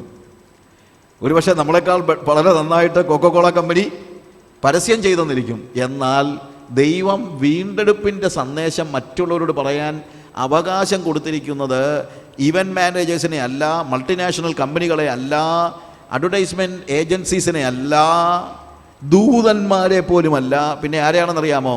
വീണ്ടെടുക്കപ്പെട്ടവരായ ദൈവമക്കളെയാണ് വീണ്ടെടുപ്പിൻ്റെ സുവിശേഷം പറയാൻ ദൈവം ഭരമേൽപ്പിച്ചിരിക്കുന്നത്. അവരെ മാത്രമാണ്. ഇവിടെ സങ്കീർത്തനക്കാരൻ പറയുന്നത് ഇത് എൻ്റെ എക്സ്പീരിയൻസ് ആണ്. It is my experience. ഈ എളിയവൻ നിലവിളിച്ചു, യഹോവ കേട്ടു, അവൻ്റെ സകല കഷ്ടങ്ങളിൽ നിന്നും അവനെ വിടുവിച്ചു. ഈ പറഞ്ഞ രീതിയിൽ നമുക്കിന്ന് ആവശ്യമായിരിക്കുന്നത് അറിയാമോ? നമുക്ക് we need to experience salvation and redemption. നമ്മൾ രക്ഷയും വീണ്ടെടുപ്പും നമ്മൾ അനുഭവിക്കണം. നമ്മുടെ ജീവിതത്തിൽ വീണ്ടെടുപ്പിൻ്റെ അനുഭവം ഉണ്ടാകണം. അല്ലാതെ ഒരു സുവിശേഷീകരണം എന്ന് പറയുന്നത് അസാധ്യമാണ്. അത് നമ്മൾ സമൂഹത്തിലെ ഏത് പദവിയിലുള്ള ആളാണെങ്കിലും, നമ്മളൊരു പക്ഷേ സൺഡേ സ്കൂൾ പഠിപ്പിക്കുന്ന ആളായിരിക്കാം, അൽമായ ശുശ്രൂഷകനായിരിക്കാം, പള്ളിയിലെ പാസ്റ്ററായിരിക്കാം, ആരും ആയിക്കോട്ടെ, വീണ്ടെടുക്കപ്പെടാത്ത ഒരു വ്യക്തിക്ക് എന്തിന് അവകാശമില്ല? വീണ്ടെടുപ്പിൻ്റെ സുവിശേഷം പറയാനുള്ള അവകാശം ഇല്ല. ആരുമായിക്കോട്ടെ, ആരാണെങ്കിലും. അതുകൊണ്ട് ഈ പ്രീ റിക്വിസിറ്റ് നമ്മൾ, ഈ അനുഭവം നമുക്ക് വളരെ പ്രധാനമായിരിക്കണം എന്നുള്ളത് നിങ്ങൾ മറന്നു പോകരുത്. ഇവിടെ പറയുന്നു, അവങ്കലേക്ക് നോക്കുക, look to him and be radiant. Look to him. ഈ ഒരു നോട്ടമാണ് വ്യത്യാസമെല്ലാം ഉണ്ടാക്കുന്നത്. അവങ്കലേക്കൊന്ന് നോക്ക്. അതാണ് ഇന്ന് ഞാൻ എംഫസൈസ് ചെയ്യാൻ ഉദ്ദേശിക്കുന്നതായ കാര്യം. ഈ മെസ്സേജിൻ്റെ തന്നെ പ്രത്യേകത അതാണ്. ഈ മെസ്സേജിൽ ഞാനിന്ന് നിങ്ങളോട് എക്സോർട്ട് ചെയ്യാൻ ഉദ്ദേശിക്കുന്ന ഒരൊറ്റ വാക്കാണ് ലുക്ക് ടു ഹിം. അവങ്കലേക്ക് നോക്കുക. ഇന്ന് നമ്മുടെ പ്രതിസന്ധികളുടെ സമയത്ത് നമ്മൾ അവങ്കലേക്ക് നോക്കുന്നുവെങ്കിൽ നമ്മുടെ മുഖം പ്രകാശിതമായി തീരും. ഇത് പറയാനാണ് ഞാൻ ഈ ആദ്യത്തെ ദിവസം ഇവിടെ വന്നിരിക്കുന്നത്. Look to him and be radiant. ഒരു നോട്ടമുണ്ടാക്കുന്നതായ വ്യത്യാസം. നമ്മളുടെ നോട്ടം എങ്ങോട്ടാണോ അതനുസരിച്ചാണ് നമ്മുടെ ജീവിതത്തിൻ്റെ കാഴ്ചപ്പാടും നമ്മുടെ ജീവിതത്തിൻ്റെ എല്ലാ കാര്യങ്ങളും. ഞാനിത് പറയുമ്പോഴൊക്കെ ഓർക്കുന്ന ഒരു കഥയുണ്ട്. ഈ കഥ നടന്ന കാര്യമാണ്. Literally happen. പക്ഷേ ഇപ്പോഴൊന്നുമല്ല, 2 സഹസ്രാബ്ദങ്ങൾക്ക് മുമ്പ് നടന്ന ഒരു കാര്യമാണ്. മാസിഡോണിയയിൽ ഫിലിപ്പ് രാജകുമാരൻ, അലക്സാണ്ടർ ചക്രവർത്തിയുടെ പിതാവായിരുന്ന ഫിലിപ്പ് രാജാവ് ഭരിച്ചുകൊണ്ടിരുന്നതായ സമയത്ത് അവിടെ നടന്നതായ ഒരു കാര്യം. ഈ ഫിലിപ്പ് എന്ന വാക്കിൻ്റെ തന്നെ അർത്ഥം കുതിരകളെ സ്നേഹിക്കുന്നവനെന്നാണ്. He loves horses. നമുക്കറിയാമല്ലോ, പണ്ടത്തെ രാജാക്കന്മാരുടെയൊക്കെ വലിയ ഒരു ഹരമാണ് എന്ത്? കുതിരകൾ. ഇപ്പോൾ കാറുകളെ സ്നേഹിക്കുന്നവരുണ്ട്, ബൈക്കിനെ സ്നേഹിക്കുന്നവരുണ്ട്. നമ്മുടെ ക്രിക്കറ്റ് താരങ്ങളുടെയൊക്കെ വലിയ എന്നാണ് അവരുടെ ഹോബി എന്ന് പറഞ്ഞു കഴിഞ്ഞാൽ വലിയ ഏറ്റവും വില കൂടിയതായ സ്പോർട്സ് ബൈക്കുകളൊക്കെ സ്വന്തമാക്കുക. പിന്നെ ചിലരുടെ ചിത്രങ്ങളെ സ്നേഹിക്കുന്നവർ എന്ന് പറഞ്ഞ് ഒരുപക്ഷെ ഇതൊക്കെ ഒരു ചില സമയത്ത് എനിക്ക് തോന്നുന്നു ചിത്രങ്ങളെ സ്നേഹിക്കുന്ന ആളുകളെ കുറിച്ച് ഞാനിപ്പോൾ അവിടെ ആഫ്രിക്കയിലെ ഞാനൊരു ഇന്ത്യൻ മാഗസിൻ ഇങ്ങനെ കണ്ടു കഴിഞ്ഞപ്പോഴത്തേക്ക് ചിത്രങ്ങൾ ശേഖരിച്ച് വെച്ചിരിക്കുന്ന എം.എഫ്. ഹുസൈൻ്റെയും അതുപോലെയുള്ള വളരെ കോസ്റ്റ്ലി ആയിട്ടുള്ള ചിത്രങ്ങൾ ശേഖരിച്ച് വെച്ചിരിക്കുന്ന ആളുകളെ ഇൻ്റർവ്യൂ ചെയ്ത ഒരു മാഗസിനാണ്. അപ്പോൾ അതിനകത്ത് ഞാനൊരു വലിയ ഒരു ആർട്ട് ലവറാണെന്ന് കാണിക്കാനായിട്ട് ഞാൻ നോക്കിയപ്പോഴത്തേക്ക് അതിനകത്ത് വന്നിരിക്കുന്നതെല്ലാം ഇവിടുത്തെ കുത്തക കമ്പനികളിലെ ബജാജിലെയും ടാറ്റായിലെയും അല്ലെങ്കിൽ റിലയൻസിൻ്റെയും ഒക്കെ വീട്ടിലെ അവരുടെ ഭാര്യമാരും മക്കളും ഒക്കെയാണ് ഈ വലിയ ആർട്ട് ലവേഴ്സ്. ആർട്ട് ലവിങ് കൊണ്ടാണോ എം.എഫ്. ഹുസൈൻ്റെ ഒരു പടം വേണമെങ്കിൽ തന്നെ 25 ലക്ഷം രൂപ വേണം. അപ്പോൾ ഇതൊക്കെ വാങ്ങിക്കാൻ നമുക്കിപ്പോൾ ആർട്ടിനെ സ്നേഹിക്കുന്നതെന്ന് പറഞ്ഞിട്ട് വല്ലതും കാര്യമുണ്ടോ? നമ്മളെ കൊണ്ട് ഇത് വല്ലതും നടക്കുമോ? അപ്പോൾ ഞാൻ വലിയൊരു ആർട്ട് ലവറാണെന്ന് കാണിക്കണമെങ്കിൽ എന്തുകൊണ്ടല്ലേ പറ്റുള്ളൂ? ഇഷ്ടം പോലെ കാശുണ്ടല്ലേ പറ്റുള്ളൂ. അതുപോലെ നമുക്കിപ്പം നിശ്ചയിച്ചാൽ ലോകത്തിലെ ഏറ്റവും വില കൂടിയ കാറുകളെല്ലാം കൂടെ നമുക്ക് കൊണ്ടുവരാൻ വല്ലതും പറ്റുമോ? ഒന്നും പറ്റത്തില്ല. പൂനെ വാല എന്ന് പറഞ്ഞൊരു പാർട്ടി പൂനെയിലുണ്ട്. അയാളുടെ ഹോബി തന്നെ ലോകത്തിലെ ഏറ്റവും ലേറ്റസ്റ്റ് ആയിട്ടുള്ള കാറുകൾ, ഏറ്റവും പഴക്കമുള്ള കാറുകൾ, ഇത് രണ്ടും അയാളുടെ കയ്യിലുണ്ട്. അയാൾക്ക് ഭയങ്കര ശേഖരമാണ്. ഹോഴ്സ് റേസ് അല്ലെങ്കിൽ കുതിര ഓട്ടം, കുതിരപ്പന്തയം ഒക്കെ നടത്തുന്ന ഒരു പാർട്ടിയാണ്. അപ്പോൾ അതിന് അവർക്ക് പൈസ കൊണ്ടല്ലേ പറ്റുള്ളൂ. ഇതുപോലെ ഫിലിപ്പ് രാജകുമാരന് കാശും ഉണ്ടായിരുന്നു. അയാൾക്ക് കുതിരകളെ വാസ് ലവിങ് ഹോഴ്സസ്. അതുകൊണ്ട് അയാൾ എന്ത് ചെയ്തു? എപ്പോഴും ഏറ്റവും നല്ല കുതിരകളെ അയാൾ സ്വന്തമാക്കാനായിട്ട് പരിശ്രമിച്ചു. ഇത് നാട്ടുകാർക്കും അറിയാം. നമ്മുടെ ഈ കാര്യങ്ങളൊക്കെ പെട്ടെന്ന് നമുക്ക് വിവരിക്കത്തില്ല. അപ്പോൾ അതുകൊണ്ട് നാട്ടുകാരിൽ ആർക്കെങ്കിലും ഒരു നല്ല കുതിര ഉണ്ടെങ്കിൽ അയാൾ ഫിലിപ്പ് രാജകുമാരൻ്റെ അടുത്ത് അല്ലെങ്കിൽ ഫിലിപ്പ് രാജാവിൻ്റെ അടുത്ത് കൊണ്ട് കൊടുത്തു കഴിഞ്ഞാൽ അവർക്കറിയാം മാർക്കറ്റിൽ കിട്ടുന്ന പ്രൈസിൻ്റെ 3 ടൈംസോ 5 ടൈംസോ കൊടുക്കാൻ രാജാവ് തയ്യാറാണ്. ഒരു ദിവസം ഒരു മനുഷ്യൻ ഒരു കുതിരയെയും കൊണ്ട് രാജാവിൻ്റെ അടുത്ത് വന്നു. വളരെ മനോഹരമായ, വെരി യങ്, വളരെ സ്മാർട്ടായിട്ടുള്ള ഒരു കുതിര, വളരെ സ്മാർട്ടായിട്ടുള്ള ഒരു യങ് കുതിര. ഈ കുതിരയും കൊണ്ട് അവിടെ ചെന്ന് കഴിഞ്ഞ് കണ്ടപ്പോഴേ ഫിലിപ്പ് രാജകുമാരൻ ചിന്തിച്ചു, കൊള്ളാമല്ലോ, ഇറ്റ്സ് എ ബ്യൂട്ടിഫുൾ ഹോഴ്സ്, ഇതിനെ വാങ്ങിക്കണമെന്ന് ചിന്തിച്ചു. പക്ഷേ ഈ കുതിരയെ വാങ്ങിക്കണമെങ്കിൽ സൗന്ദര്യം മാത്രം നോക്കി വാങ്ങിക്കാൻ പറ്റത്തില്ല. ഈ കുതിരയ്ക്ക് മെരുക്കമുണ്ടോ, ടൈംനെസ് നോക്കിയെങ്കിലേ പറ്റുള്ളൂ. അല്ലാതെ മെരുക്കമില്ലാത്തൊരു കുതിരയെ കിട്ടിക്കഴിഞ്ഞാൽ അപകടമല്ലേ. അതുകൊണ്ട് ഇതിൻ്റെ മെരുക്കം പരിശോധിക്കാനായിട്ട് അദ്ദേഹം എന്ത് ചെയ്യുന്നറിയാമോ? കുതിര ലായം നടത്തുന്ന അല്ലെങ്കിൽ അയാളുടെ കുതിരകളെ പരിരക്ഷിക്കുന്നതായ അതിൻ്റെ പരിശീലകനെ വിളിച്ചിട്ട് പറഞ്ഞു, നീ ഇതിൻ്റെ ടൈംനെസ് ഒന്ന് നോക്ക്. ഇയാൾ ഈ കുതിരയുടെ അടുത്തോട്ട് ചെന്നതേ ഉള്ളൂ. കുതിര ഒരൊറ്റ തൊഴിയാണ്, ഇതിൻ്റെ പുറത്തോട്ട് കയറാൻ നോക്കിയതാണ്. അപ്പോൾ ആകെപ്പാടെ ഫിലിപ്പ് രാജാവ് ചിന്തിച്ചു, എടാ ഇതിനെ വാങ്ങിച്ചാൽ എങ്ങനെ? എന്നാലും വേണ്ടുകയില്ല. സൈന്യാധിപനെ വിളിച്ചിട്ട് പറഞ്ഞു, നല്ല കുതിരയാണ്, പക്ഷേ ഇതിൻ്റെ ടൈംനെസ് നീ ഒന്ന് നോക്കണം. അതുകൊണ്ട് നീ ഒന്ന് പോയി നോക്ക്. മറ്റവനെ അവൻ തൊഴിച്ച് വിഷമിപ്പിച്ചിരിക്കുകയാണ്. അതുകൊണ്ട് യു ജസ്റ്റ് ട്രൈ. സൈന്യാധിപൻ ചെന്ന് നോക്കിക്കഴിഞ്ഞപ്പം പതിയെ അയാൾ നടന്ന് ഇതിൻ്റെ പുറത്തോട്ട് കയറാൻ തുടങ്ങി. ആ സൈന്യാധിപനെ ഇയാൾ തൊഴിച്ചു. അപ്പോൾ ഫിലിപ്പ് രാജാവ് പറഞ്ഞു, വേണ്ട വേണ്ട, എനിക്കിതിനെ വേണ്ടെന്ന് പറഞ്ഞപ്പോൾ ഇതിൻ്റെ ഉടമസ്ഥൻ പറഞ്ഞു, രാജാവേ എന്താ പറ്റിയെന്ന് എനിക്കറിയത്തില്ല, പക്ഷേ ഇതങ്ങനെയല്ല, നല്ല മെരുക്കമുള്ള കുതിരയാണ്, ഞാനിതിനെ ഓടിച്ചോണ്ടൊന്നുമല്ല, ഇത് തീർച്ചയായിട്ടും നല്ല മെരുക്കമുള്ളതാണ്, ഞാൻ കാണിച്ചു തരാമെന്ന് പറഞ്ഞുകൊണ്ട് കുതിരയുടെ ഉടമസ്ഥൻ തന്നെ നേരെ അങ്ങോട്ട് ചെന്ന് അതിൻ്റെ പുറത്തോട്ട് കയറാൻ തുടങ്ങുകയും ഉടമസ്ഥനെയും അത് തൊഴിച്ചു.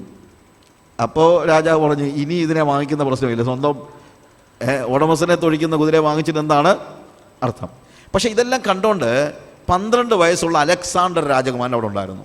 അപ്പോൾ അലക്സാണ്ടർ രാജകുമാരൻ പിതാവിൻ്റെ അടുത്ത്, ഫിലിപ്പ് രാജാവിൻ്റെ അടുത്ത് എന്നിട്ട് പറഞ്ഞു, പിതാവേ അല്ലെങ്കിൽ father, I just want to check the tameness of this horse, ഇതിൻ്റെ മെരുക്കം എനിക്കൊന്ന് പരിശോധിക്കാൻ ഒരു അവസരം തരണം. ഉടനെ അദ്ദേഹം പറഞ്ഞു, സൂക്ഷിക്കണം, സൈന്യാധിപനെ വരെ തൊഴിച്ച കുതിരയാണ്, അതുകൊണ്ട് നീ വളരെ സൂക്ഷിക്കണം. അവൻ പറഞ്ഞു, കുഴപ്പമില്ല, ഞാൻ നോക്കട്ടെ എന്ന് പറഞ്ഞ് ഈ അലക്സാണ്ടർ രാജകുമാരൻ, 12 വയസ്സുള്ള രാജകുമാരൻ ഈ കുതിരയുടെ അടുത്തേക്ക് ചെന്നു. അതിനെ ഒന്ന് തൊട്ട് തലോടി അതിൻ്റെ പുറത്ത് കയറി ഓടിച്ചുകൊണ്ട് പോയി. എല്ലാവർക്കും ഭയങ്കര അത്ഭുതം. ഏറ്റവും കൂടുതൽ അത്ഭുതം ഉണ്ടായത് കുതിരയുടെ ഉടമസ്ഥനാണ്. ഇതെന്തോ മാജിക്കാണ് കാണിച്ചത്. ഫിലിപ്പ് രാജാവ് കുമാരനോട് ചോദിച്ചു, എന്താ കുമാര, നീ എന്ത് മാജിക്കാണ് കാണിച്ചത്? അലക്സാണ്ടർ പറഞ്ഞു, ഞാൻ ഒരു മാജിക്കും കാണിച്ചില്ല. ഐ വാസ് വാച്ചിങ് എവറിഥിങ്, ഞാനിതെല്ലാം നോക്കിക്കൊണ്ടിരിക്കുകയായിരുന്നു. ഞാൻ നോക്കി എന്താണ് ഈ കുതിര ഇങ്ങനെ ഇടപെടാനായിട്ടുള്ള കാരണം. ഇപ്പോൾ ഈ വെളുപ്പിനെ രാവിലെ സമയം സൂര്യൻ ഉദിച്ചു നിൽക്കുന്നതായ ഈ സമയത്ത് എല്ലാവരും ഈ കുതിരയുടെ പുറകിൽ കൂടെ വന്നത്. ഈ കുതിര സൂര്യൻ്റെ എതിരായിട്ടാണ് നിൽക്കുന്നത്. അതുകൊണ്ട് ഈ കുതിരയുടെ നിഴൽ വളരെ ദൂരത്തിൽ ഈ കുതിര കാണുന്നുണ്ട്. മനസ്സിലായല്ലോ? അതിൻ്റെ തന്നെ നിഴൽ കണ്ട് ഇത് പേടിച്ചിരിക്കുകയാണ്. അതിൻ്റെ കൂട്ടത്തിൽ ചെന്നവരെല്ലാം അതിൻ്റെ പുറകിൽ കൂടാ ചെന്നത്. ഈ നടന്നു ചെല്ലുന്ന ഓരോരുത്തരും നടക്കുന്ന സമയത്ത് ഇതിൻ്റെ വലിയ നിഴൽ കണ്ടപ്പം ഇതിനെ ഉപദ്രവിക്കാൻ ആരാണ്, ഇതാരാ വരുന്നതെന്നൊന്നും ഇതിനറിയത്തില്ലല്ലോ. ഇതിനെ ഉപദ്രവിക്കാൻ പരിശ്രമിക്കുന്നുവെന്ന് വെച്ച് വന്ന ആളുകളെ തൊഴിച്ച് അത് ഉടമസ്ഥനാണെന്ന് പോലും നോക്കിയില്ല.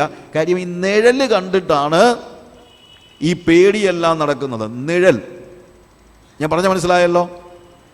ഞാനിത് മനസ്സിലാക്കിയിട്ട് ഞാൻ ചെന്നത് കുതിരയുടെ പുറകിൽ കൂടെയല്ല. ഞാൻ എന്ത് ചെയ്തു? കുതിരയ്ക്ക് അഭിമുഖമായി ചെന്ന്, ഈ കുതിര എന്നെ കണ്ടു, 12 വയസ്സുള്ളൊരു പയ്യൻ വന്ന്, ഞാനിതിനെ സൂര്യൻ അഭിമുഖമായി നിർത്തി. അപ്പോൾ നിഴലല്ല എവിടായി? പുറകിലായി.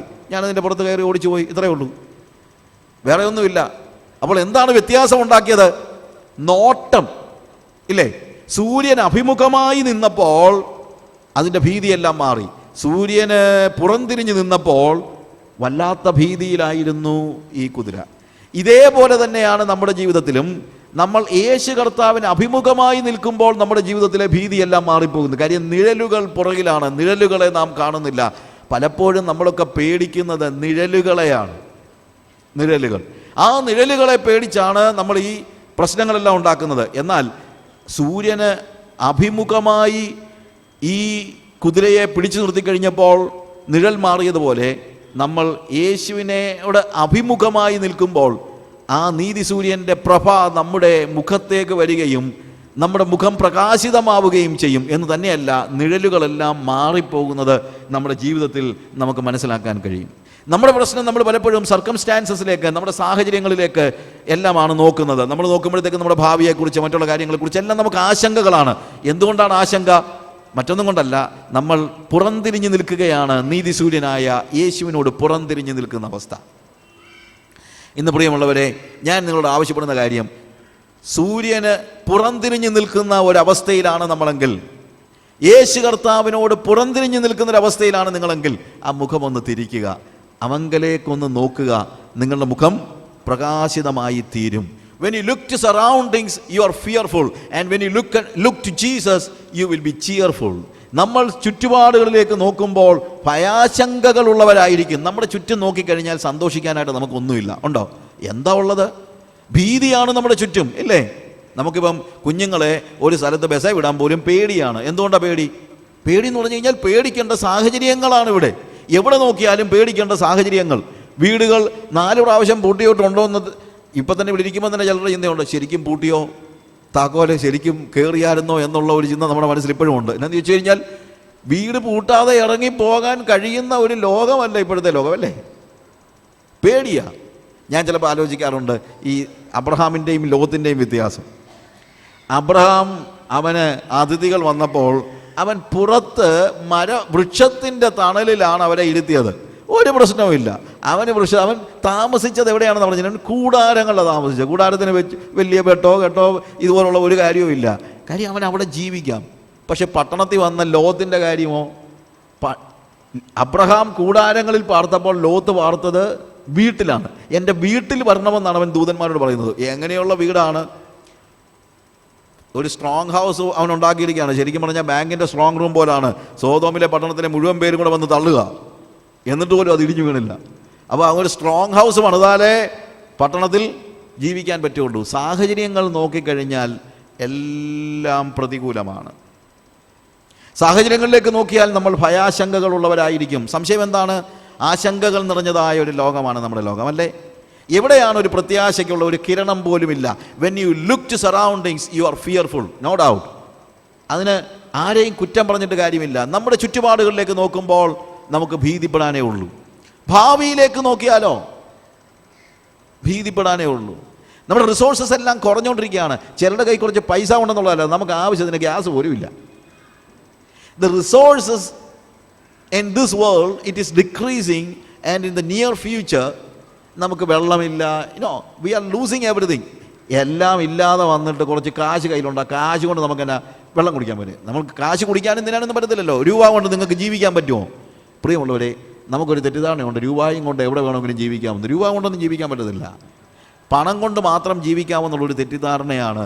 അതൊരിക്കലും സംഭവിക്കത്തില്ല. അതിനുള്ള പണമെന്ന് പറയുന്നത് ലോകത്തിലെ ഏറ്റവും വിലയില്ലാത്തൊരു സാധനമാണ്. നമ്മളൊക്കെ അത് മനസ്സിലാക്കുമ്പോഴത്തേക്ക് മിക്കവാറും കുഴിയിലോട്ട് പോകുമെന്നുള്ളതേ ഉള്ളൂ. എല്ലാവരും മനസ്സിലാക്കും, എന്നെങ്കിലും ഒരിക്കൽ മനസ്സിലാക്കും.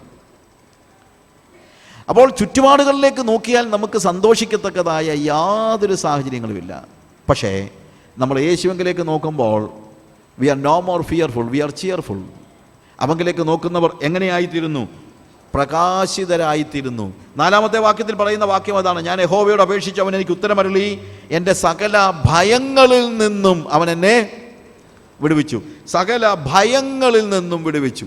ഇവിടെ ചില കാര്യങ്ങൾ എനിക്ക് ഓർപ്പിക്കാനായിട്ടുണ്ട്. ഈ ഭയങ്ങൾ എന്ന് പറയുമ്പോൾ നമ്മുടെയൊക്കെ ഒരു വലിയ പ്രശ്നമാണ്. പലപ്പോഴും ഈ ഒത്തിരി ഭീതികൾ നമുക്കുണ്ട്. നമ്മുടെ പിള്ളേർക്ക് പരീക്ഷ എന്ന് പറയുമ്പോഴത്തേക്ക് പിള്ളേർക്ക് പേടിയാണ്, ആദിഭൂതികളെയാണ് പിള്ളേർ നടക്കുന്നത്.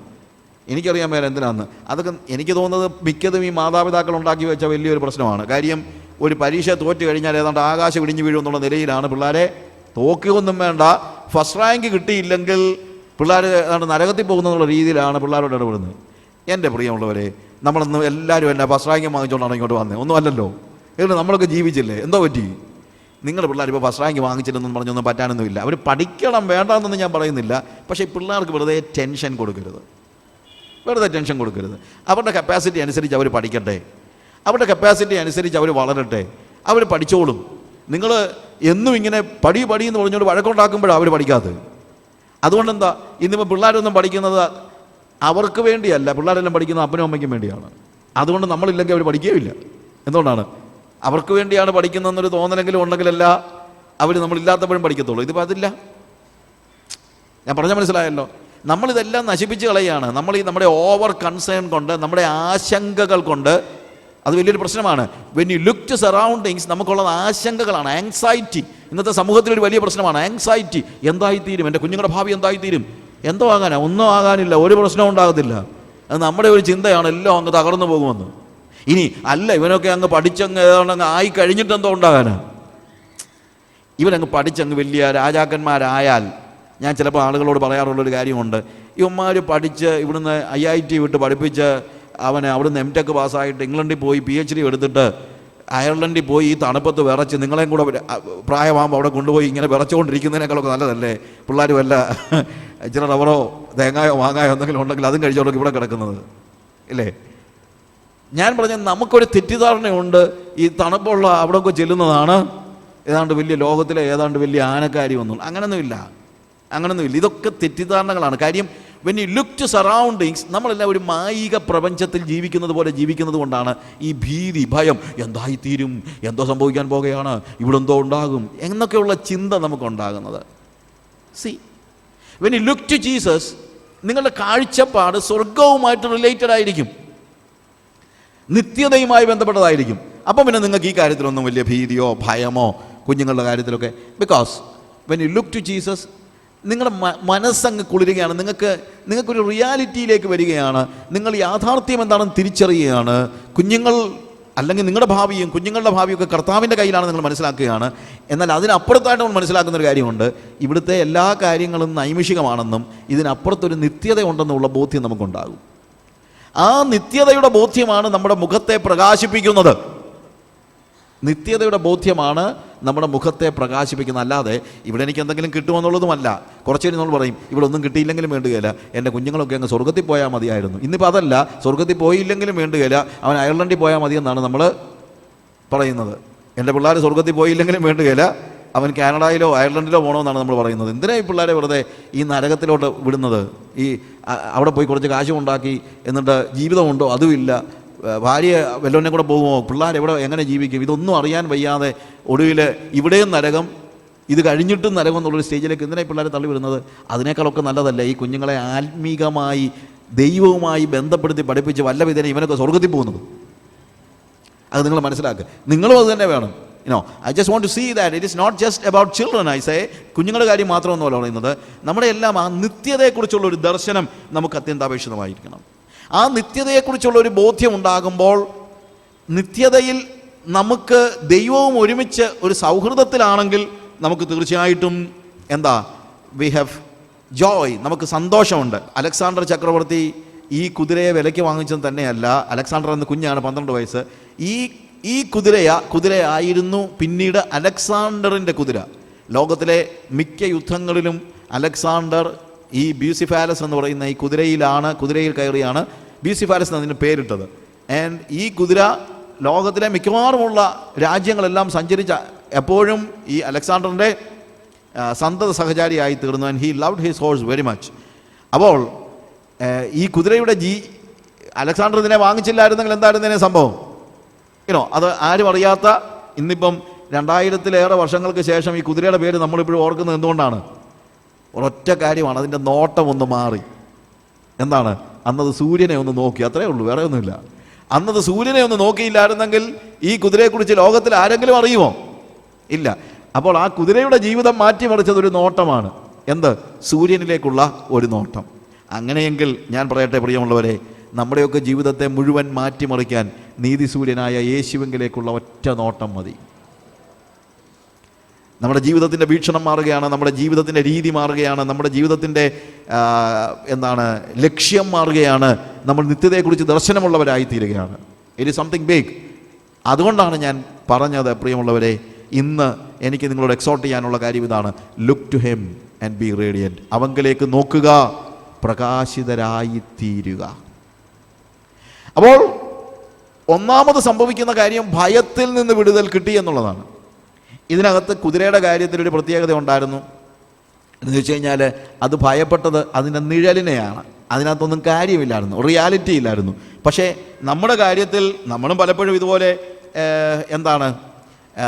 നിഴലുകളെ കണ്ട് ഭയപ്പെടുന്നുണ്ടെങ്കിലും നിഴലിൻ്റെ കാര്യം മാത്രമല്ല, there is some kind of റിയാലിറ്റിയും ഇതിനകത്തുണ്ട്. നമ്മൾ പലപ്പോഴും ഭയപ്പെടുന്ന കാര്യങ്ങളിൽ, ഭൂമിയിലെ നിങ്ങൾ ഭയപ്പെടുന്ന കാര്യങ്ങളിനകത്ത് ഇത്ര വലിയ കാര്യങ്ങളൊന്നുമില്ല. അത് നിഴലിനെ ഭയപ്പെടുന്നത് പോലെ ഉള്ളൂ എന്ന് നമുക്കറിയാം. പക്ഷേ ശരിക്കും നമ്മൾ ഭയപ്പെടേണ്ടത് എന്താണെന്ന് ചോദിച്ചു കഴിഞ്ഞാൽ നിത്യതയെക്കുറിച്ചാണ്. കാരണം ഭൂമിയിൽ നമുക്ക് എന്ത് തെറ്റുപറ്റിയാലും ഇവിടെ വെച്ച് തിരുത്താനുള്ള അവകാശം നമുക്കുണ്ട്, അല്ലെങ്കിൽ അവസരമുണ്ട്. പക്ഷേ ഇവിടെ വെച്ച് തിരുത്തിയില്ലെങ്കിൽ പിന്നീട് നമ്മൾ നിത്യതയിൽ ചെന്നിട്ട് നമുക്ക് എന്തില്ല? അത് തിരുത്താനുള്ള അവസരം ഒന്നുമില്ല. നിത്യതയിലേക്ക് ഒരാൾ കയറി കഴിഞ്ഞാൽ പിന്നീട് തിരുത്താനുള്ള അവസരമില്ല. അതുകൊണ്ടാണ് പോൾ പറയുന്നത്, നാം എല്ലാവരും നാം ചെയ്തത് ഓരോരുത്തരും അവൻ ചെയ്തത് നല്ലതാകലും തീയതാകലും അതിന് തക്കവണ്ണം പ്രാപിക്കേണ്ടതിന് ദൈവത്തിൻ്റെ സിംഹാസനത്തിന് മുമ്പാകെ നിൽക്കേണ്ടതാകുന്നു. ഇവിടെ വെച്ച് നമ്മളുടെ ദൃശ്യലോകത്തിൽ നമ്മൾ ചെയ്യുന്നതായ എല്ലാ കാര്യങ്ങളുടെയും നന്മയുടെയും തിന്മയുടെയും എല്ലാം കണക്ക് പുസ്തകം ആരുടെ കയ്യിലുണ്ട്? ദൈവത്തിൻ്റെ കയ്യിലുണ്ട്.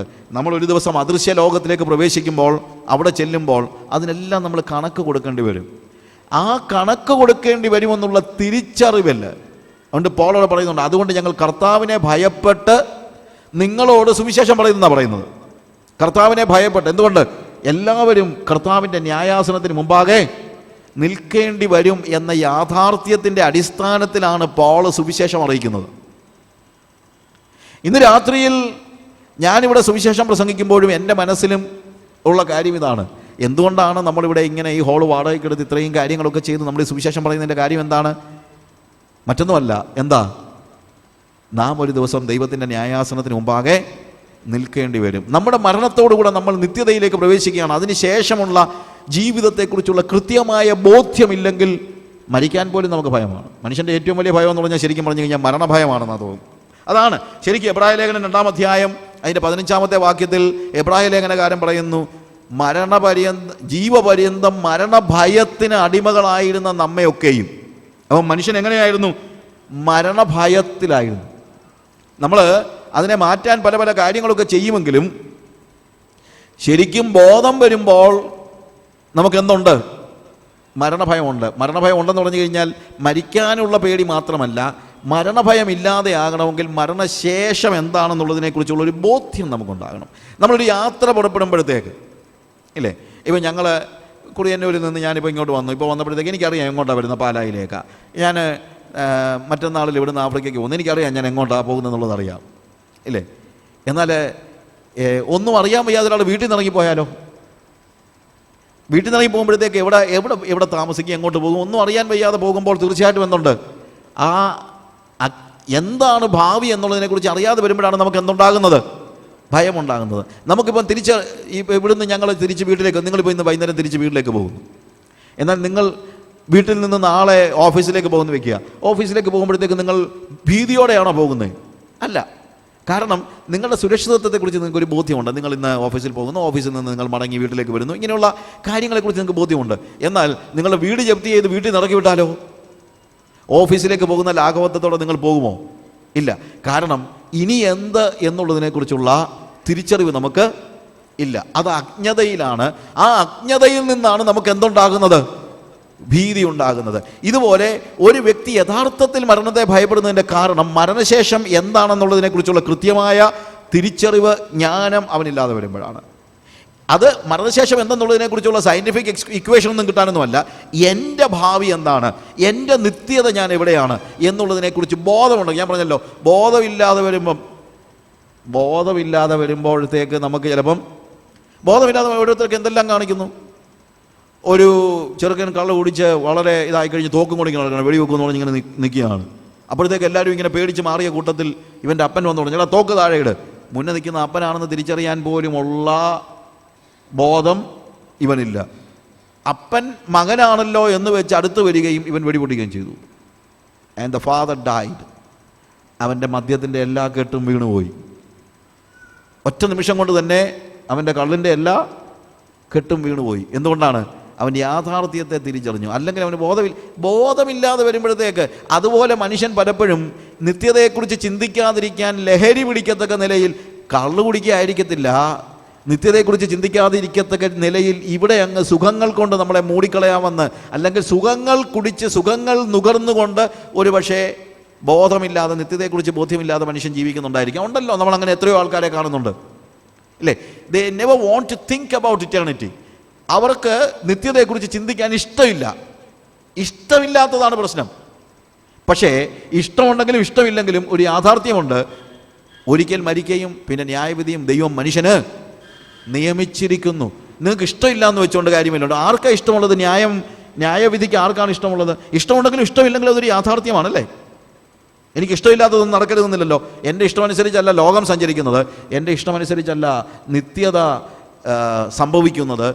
എന്താണ്? അതിനൊരു നിയമമുണ്ട്. എന്താ? ദൈവത്തിൻ്റെ നിയമമുണ്ട്. ഒരിക്കൽ മരിക്കുകയും പിന്നെ ന്യായവിധിയും ദൈവം മനുഷ്യന് നിയമിച്ചിരിക്കുന്നു. അതുകൊണ്ടാണ് ഞാൻ പറഞ്ഞത്, നമ്മൾ പലപ്പോഴും അതിനെ മറക്കാൻ പരിശ്രമിച്ചാലും ഉറങ്ങാൻ കിടക്കുമ്പം മറക്കാൻ ശ്രമിച്ചതെല്ലാം പിന്നെയും കയറി വരുന്നത് നമുക്കറിയാം.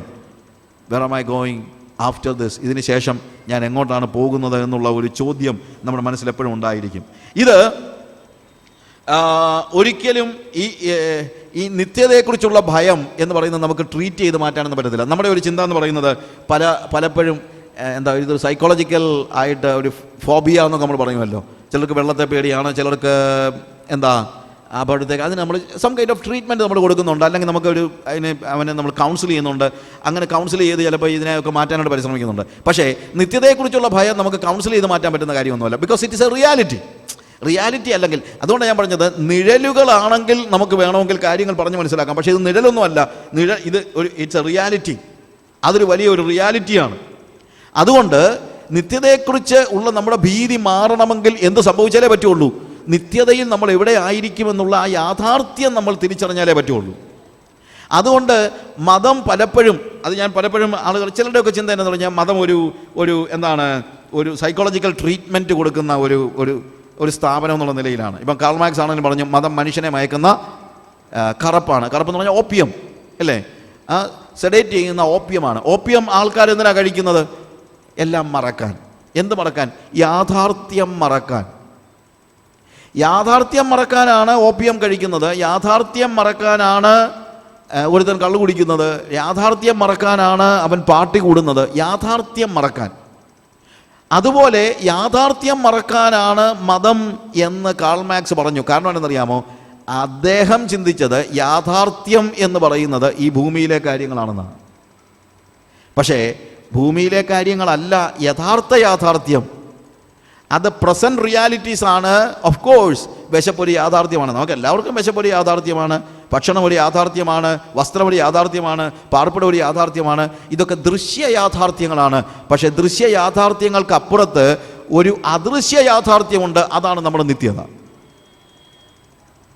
ആ നിത്യതയെക്കുറിച്ച് നമുക്ക് ബോധ്യപ്പെടുത്തുന്നതാണ് റിലീജിയൻ എന്നുള്ളതാണ് പറയുന്നത്.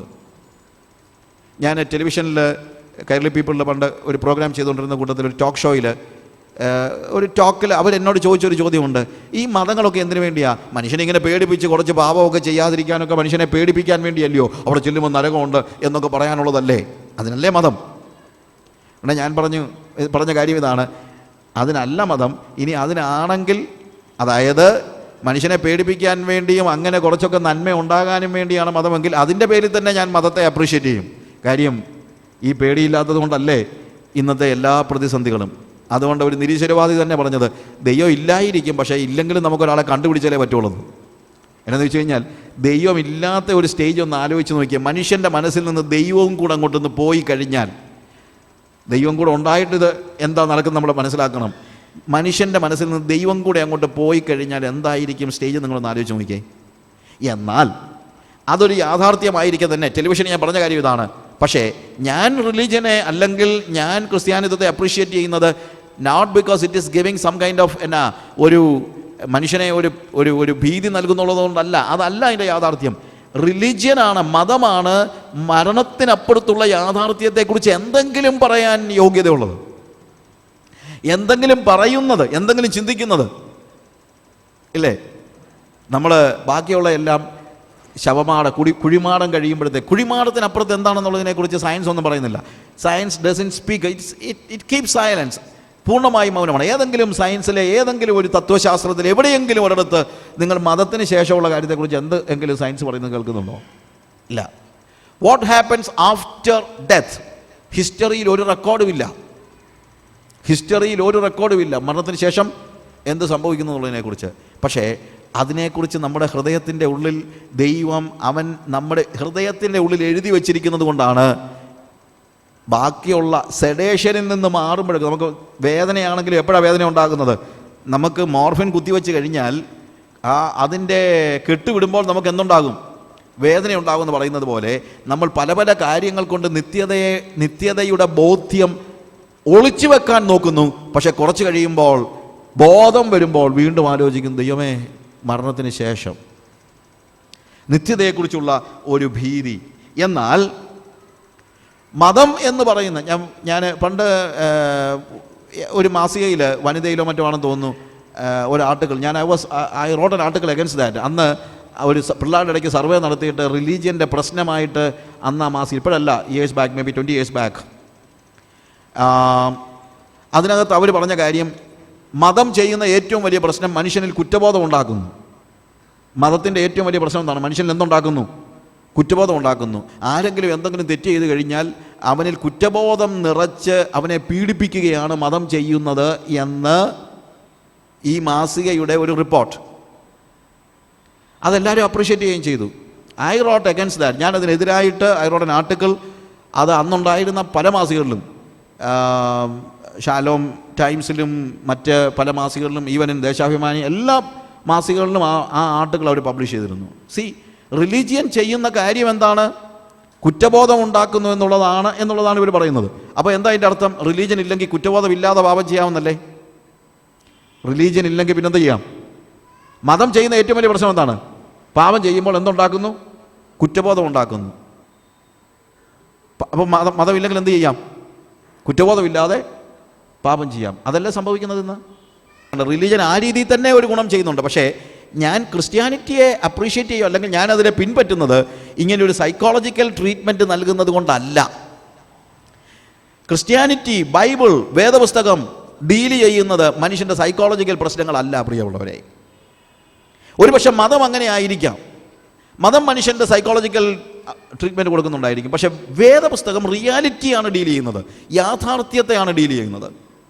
ഇപ്പോൾ നമുക്ക് തന്നെ ആർട്ട് ഓഫ് ലിവിങ് പോലെയുള്ള എത്രയോ ന്യൂ ജനറേഷൻ അല്ലെങ്കിൽ റിലീജിയൻസ് ഉണ്ട് നമുക്ക്. ഞാൻ അവരെ ആരെയും കുറ്റം പറയുകയോ അല്ലെങ്കിൽ അവരെ ഇത് ചെയ്യുകയല്ല. പക്ഷേ അവരുടെ ബേസിക് തിങ് എന്ന് പറയുന്നത് എന്താണ്? മനുഷ്യന് മനസ്സമാധാനം ഉണ്ടാക്കി കൊടുക്കുക. എന്ത് മനസ്സമാധാനം? നീ ഒന്ന് ധ്യാനിച്ച് അല്പനേരം ഒന്ന് ശാന്തമായി ഇരുന്ന് കഴിഞ്ഞാൽ നിൻ്റെ മനസ്സിലുണ്ടാകുന്നതായ ഒരു സന്തോഷം. അത് വെച്ചോണ്ടാ കാൾ മാർക്സ് പറഞ്ഞത് എന്ത്? മതം മനുഷ്യനെ മയക്കുന്ന കറുപ്പാണെന്ന്. ഇത് രജനീഷിൻ്റെയോ അല്ലെങ്കിൽ ഇക്കാലത്ത് ശ്രീ രവിശങ്കറിൻ്റെയോ ആശ്രമത്തിൽ മാത്രമൊന്നുമല്ല നടക്കുന്നത്. ധ്യാന കേന്ദ്രങ്ങളിലും പലപ്പോഴും നമ്മൾ പറയുന്നത്, പള്ളികളിലും പെന്തിക്കോസ് പള്ളിയിലും ഒക്കെ പലപ്പോഴും പറയുന്നത്, നീ ഒന്ന് വാ, ഒരു സമാധാനം ഉണ്ടാകട്ടെ, ഒരു മനസമാധാനം ഉണ്ടാകട്ടെ.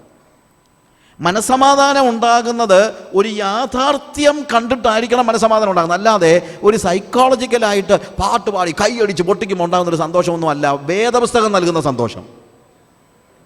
അത് റിയാലിറ്റിയെ ഡീൽ ചെയ്യുന്നു. അത് യാഥാർത്ഥ്യത്തെ യാഥാർത്ഥ്യമായി കാണുന്നു. യാഥാർത്ഥ്യത്തെ യാഥാർത്ഥ്യമായി കാണാത്ത മതങ്ങൾ പൗരസ്ത്യ മതങ്ങളിലുമുണ്ട്, ക്രിസ്ത്യാനിത്വത്തിലുമുണ്ട്, പാശ്ചാത്യ മതങ്ങളിലുമുണ്ട്. യാഥാർത്ഥ്യത്തെ യാഥാർത്ഥ്യമായി കാണുന്നില്ല. അതിൻ്റെ പുറമോടികൾ നമുക്കൊരു മനസ്സമാധാനം. നീ ഒരു യോഗത്തിന് വാ മോനെ, കുറച്ച് നേരം അവിടെ ഇരിക്കുമ്പോൾ ഒരു സമാധാനം ഉണ്ടാകുമല്ലോ. എന്തോ സമാധാനം? സമാധാനം മാത്രം ആലോചിച്ചാണെങ്കിൽ ഇതിനൊന്നും പോകേണ്ട കാര്യമില്ല. ഞാൻ ചില പറയാറുണ്ട്, ഏറ്റവും സമാധാനമുള്ള എവിടെയെന്നറിയാമോ? സെമിട്രിയിലാണ്. ഒരു പ്രശ്നമില്ലല്ലോ. അവിടെയുള്ള സമാധാനം ലോകത്തിൽ നമുക്ക് കാണാൻ പറ്റുകയില്ല. പക്ഷേ സെമിട്രിയിലെ സമാധാനം എന്ന് പറയുന്നത് ഒരു ചത്ത സമാധാനമാണ്. അവിടെ റിയാലിറ്റി ഇല്ല, അവിടെ ജീവനില്ല. എന്നാൽ യേശു കർത്താവ് നൽകുന്ന സമാധാനം എന്ന് പറയുന്നത് സെമിത്തേരിയിലെ സമാധാനമല്ല, അത് ജീവനുള്ള സമാധാനമാണ്, അത് ന്യായമായ സമാധാനമാണ്, അത് നീതിയുള്ള സമാധാനമാണ്. അത് തന്നെയല്ല, അത് ഒരു യാഥാർത്ഥ്യത്തിൻ്റെ അടിസ്ഥാനത്തിൽ പണിത സമാധാനമാണ്. എന്താണ് യാഥാർത്ഥ്യത്തിൻ്റെ അടിസ്ഥാനങ്ങളിൽ പണിതെന്ന് ഞാൻ പറയാൻ കാര്യം, ഇവിടെ 4-ാമത്തെ വാക്യത്തിൽ ഞാൻ യഹോവയോട് അപേക്ഷിച്ചു, അവൻ എനിക്ക് ഉത്തരമരുളി, എൻ്റെ സകല ഭയങ്ങളിൽ നിന്നും എന്നെ വിടുവിച്ചു എന്ന് 4-ാമത്തെ വാക്യത്തിൽ പറയുന്നു. പക്ഷേ 6-ാമത്തെ വാക്യത്തിൽ പറയുന്നത്, ഈ എളിയവൻ നിലവിളിച്ച് യഹോവ കേട്ടു, അവൻ്റെ സകല കഷ്ടങ്ങളിൽ നിന്നും അവനെ രക്ഷിച്ചു. അപ്പോൾ ഭയത്തിൽ നിന്ന് മാത്രമല്ല രക്ഷിച്ചത്, പിന്നെ എന്തിൽ നിന്നാണ്? റിയാലിറ്റിയിൽ അവൻ്റെ കഷ്ടങ്ങളിൽ നിന്നും ദുരന്തങ്ങളിൽ നിന്നും അവനെ രക്ഷിച്ചു. പുറമേ പറയുന്ന ചില ആശ്വാസ വാക്കുകളല്ല. അവനെ എന്ത് ഭയപ്പെടുത്തിയോ അതിന് റിമഡി ഉണ്ടാക്കിക്കൊണ്ടാണ് കർത്താവ് നമുക്ക് സമാധാനം നൽകുന്നത്, അല്ലേ? അല്ലാതെ ഇപ്പം ഞാൻ ചില പറയാനുണ്ട്, പേടിക്കേണ്ട മോനെ എന്ന് ചുമ്മാ നമ്മൾ മോനെ നീ പേടിക്കണ്ട എന്ന് പറഞ്ഞ് ഒരു ആശ്വാസം നൽകി തട്ടിവിടുന്നു. ഇന്ന് റിലീജനും അതാ ചെയ്യുന്നത്. പലപ്പോഴും നമ്മളുടെ പല യോഗങ്ങളും അതാ ചെയ്യുന്നത്, മീറ്റിങ്ങുകളും അതാ ചെയ്യുന്നത്, ധ്യാനങ്ങളും അതാ ചെയ്യുന്നത്. ഡോണ്ട് വറി മൈ സൺ എന്ന് പറഞ്ഞ് തോളെ തട്ടിവിടുന്ന ഒരു കാര്യം. റിയാലിറ്റിയിൽ എന്ത് സംഭവിക്കുന്നതെന്നല്ല, അവനൊരു മനസ്സമാധാനം. ഒരു മനസ്സമാധാനം കിട്ടുമ്പോഴുണ്ടാകുന്ന മറ്റൊരു പ്രശ്നം എന്താണെന്ന് ചോദിച്ചു കഴിഞ്ഞാൽ, റിയാലിറ്റി നമ്മൾ മറന്നു പോവുകയാണ്. ഞാനിപ്പം മൂർഖൻ പാമ്പ് കടിക്കാൻ വരുമ്പോഴത്തേക്ക് പേടിക്കേണ്ട മോനെ എന്ന് പറഞ്ഞാൽ വല്ല അർത്ഥമുണ്ടോ? മൂർഖൻ പാമ്പ് കടിക്കാൻ വരുമ്പോഴത്തേക്ക് ഒരാൾ വന്നിട്ട് പേടിക്കേണ്ട മോനെ എന്ന് പറഞ്ഞിട്ട് വല്ല അർത്ഥമുണ്ടോ? ആവശ്യമായിരിക്കുന്നത് എന്താണ്? മൂർഖൻ പാമ്പിനെ തല്ലിക്കൊല്ലണം. മൂർഖൻ പാമ്പിനെ തല്ലിക്കൊന്നിട്ട് പേടിക്കേണ്ട മകനെ എന്ന് പറഞ്ഞു കഴിഞ്ഞാൽ കുഴപ്പമില്ല. മൂർഖൻ പാമ്പ് മെത്തയ്ക്ക് ഇടയ്ക്കോട്ട് അങ്ങ് കയറിപ്പോയി, ഇപ്പം കാണത്തില്ല, മോൻ കിടന്നോ കുഴപ്പമില്ല, പേടിക്കേണ്ട മോനെ എന്ന് പറയാൻ പറ്റുമോ? ഇല്ല. കാര്യം എന്താണ്? മൂർഖൻ പാമ്പ് ഇപ്പോഴും ഒരു റിയാലിറ്റിയാണ്. അപ്പോൾ അവനോട് പേടിക്കേണ്ട മകനെ എന്ന് എനിക്ക് പറയാനുള്ള അവകാശം എപ്പോഴാണെന്നറിയാമോ? ഈ പാമ്പിനെ തല്ലിക്കൊന്നാൽ മാത്രമേ എനിക്ക് എന്ത് പറയാൻ പറ്റുള്ളൂ? നീ പേടിക്കേണ്ട മോനെ എന്ന് പറയാൻ പറ്റുള്ളൂ. ലോകത്തിലുള്ള സകല മതങ്ങളും നമ്മളോട് പറയുന്നത് പേടിക്കേണ്ട മോനെ. പക്ഷേ നമ്മളെ ഭീതിപ്പെടുത്തുന്ന, നമ്മളെ നശിപ്പിക്കാനിരിക്കുന്ന, നമ്മുടെ നിത്യതയിൽ നമ്മളെ നരകത്തിലേക്ക് തള്ളിവിടുന്ന നമ്മുടെ പാപങ്ങളിൽ നിന്ന് മോചനം പ്രാപിക്കാനുള്ള ഒരു പരിപാടി ആരും പറഞ്ഞു തരുന്നില്ല.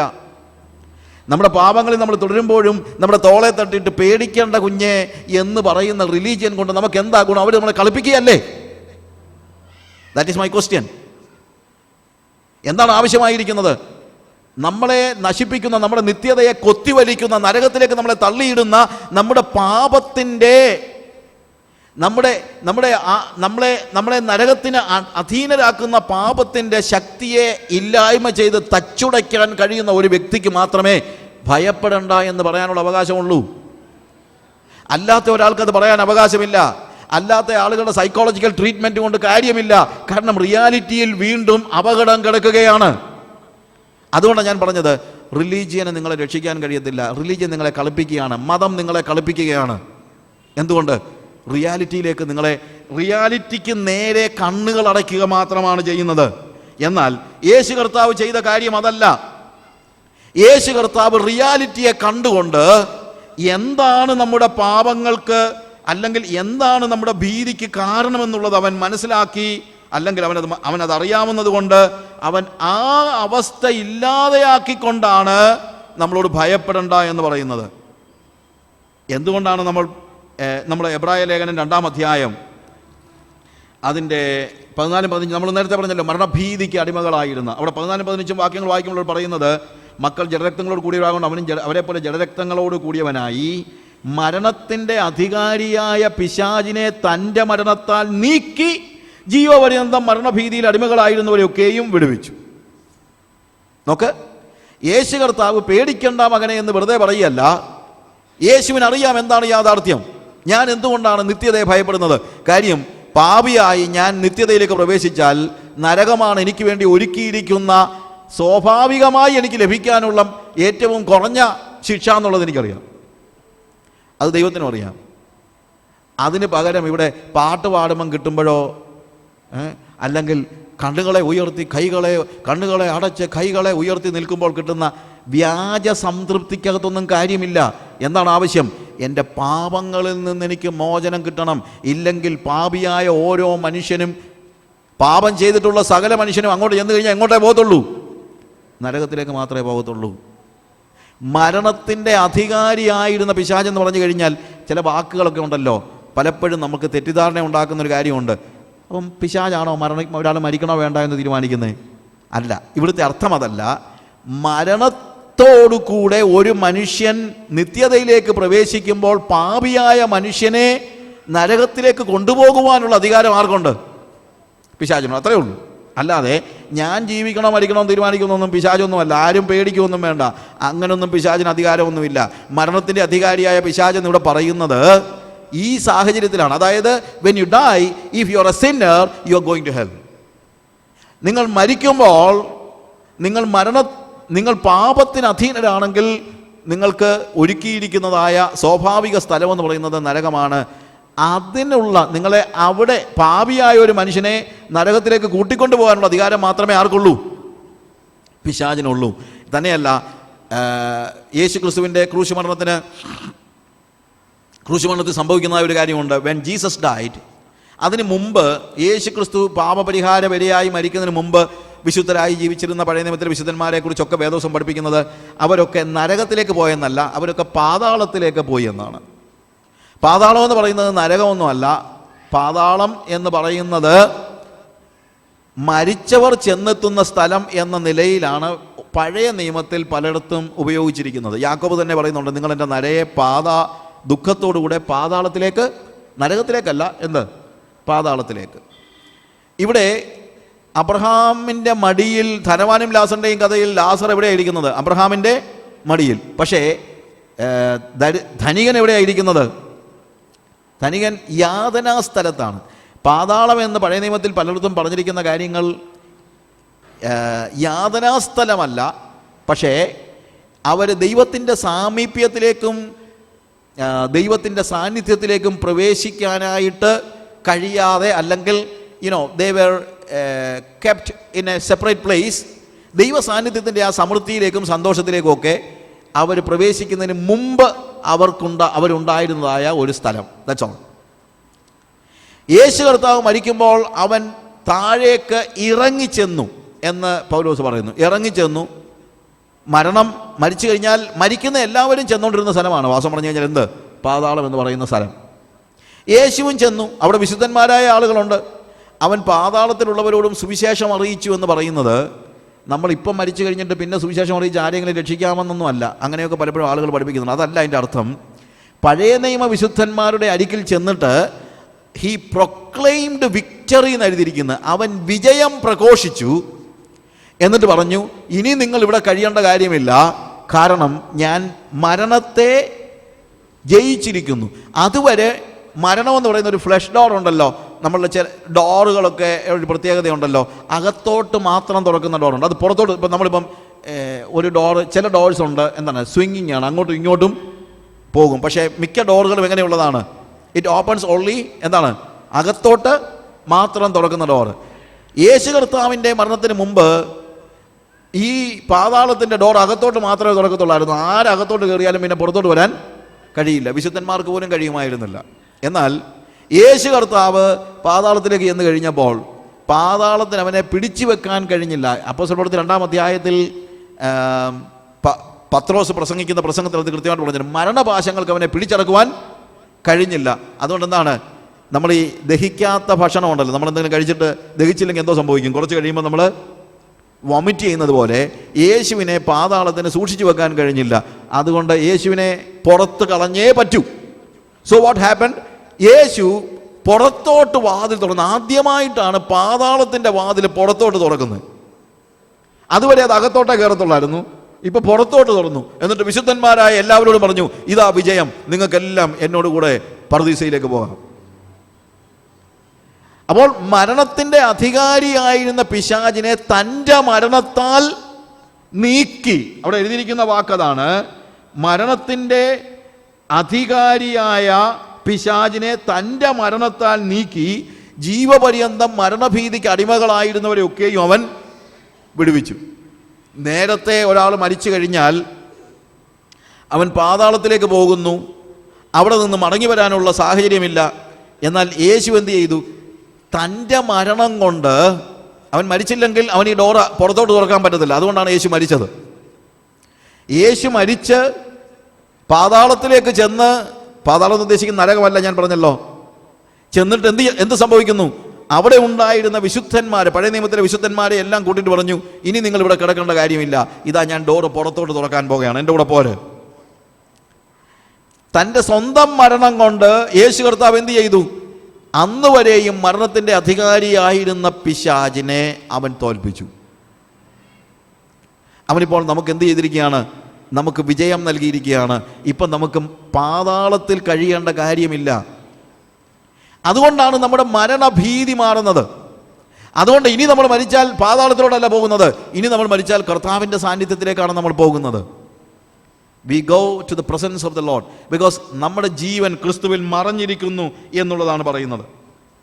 അതുകൊണ്ട് ഇനിയിപ്പോൾ മരണഭീതി ആവശ്യമില്ല. ഇനിയിപ്പോൾ മൂർഖൻ പാമ്പനെ തല്ലിക്കൊന്നു കഴിഞ്ഞു, ഇതാ സംഭവിച്ചിരിക്കുന്നത്. മരണത്തിൻ്റെ, അതുകൊണ്ടാണ് കൊരിന്തിയ ലേഖനത്തിൽ 1 കൊരിന്ത്യർ 15-ാം അധ്യായത്തിൽ അതിൻ്റെ 54 മുതൽ 57 വരെയുള്ള വാക്യങ്ങൾ, ഞാൻ വാക്യങ്ങൾ വായിക്കുക മാത്രമേ ചെയ്യുന്നുള്ളൂ, പെട്ടെന്ന് ഞാനത് വായിക്കാം. ഈ ദ്രവത്വമുള്ളത് അദ്രവത്വത്തെയും ഈ മർത്യമായത് അമർത്യത്തെയും ധരിക്കുമ്പോൾ മരണം നീങ്ങി ജയം വന്നിരിക്കുന്നു എന്ന് എഴുതിയ വചനം നിവൃത്തിയാകും. നോക്ക്, നേരത്തെ മരണം നമ്മളെ എങ്ങോട്ട് കൊണ്ടുപോകായിരുന്നു? ജയത്തിലേക്കല്ല കൊണ്ടുപോയിക്കൊണ്ടിരുന്നത്. എന്നാൽ ഇപ്പോൾ നമ്മൾ മരിച്ചു കഴിഞ്ഞാൽ ഈ മർത്യമായത് അമർത്യതയെ ധരിക്കുന്നു. അല്ലെങ്കിൽ നമ്മളുടെ കറപ്റ്റായിട്ടുള്ള ബോഡി എന്ത് ചെയ്യുകയാണ്?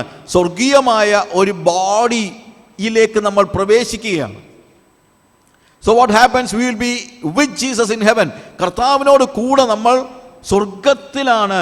അങ്ങനെ മരണം നീങ്ങി ജയം വന്നിരിക്കുന്നു എഴുതിയിരിക്കുന്ന വചനം നിവൃത്തിയാകും. ഹേ മരണമേ, നിന്റെ ജയം എവിടെ? ഹേ മരണമേ, നിന്റെ വിഷമുള്ളവിടെ? മരണത്തിൻ്റെ വിഷമുള്ള പാപം, പാപത്തിൻ്റെ ശക്തിയോ ന്യായപ്രമാണം. നമ്മുടെ കർത്താവായ യേശു ക്രിസ്തു മുഖാന്തരം നമുക്ക് ജയം നൽകുന്ന ദൈവത്തിന് സ്തോത്രം. നമ്മുടെ കർത്താവായ യേശു ക്രിസ്തു മുഖാന്തരം നമുക്ക് ജയം നൽകുന്ന ദൈവത്തിന് സ്തോത്രം. യേശു നൽകുന്നത് ഒരു മാനസിക സുഖമല്ല, അവൻ നൽകുന്നത് മരണത്തിന്മേലുള്ള ജയമാണ്. അതാണ് റിയാലിറ്റി എന്ന് ഞാൻ പറയാൻ കാര്യം.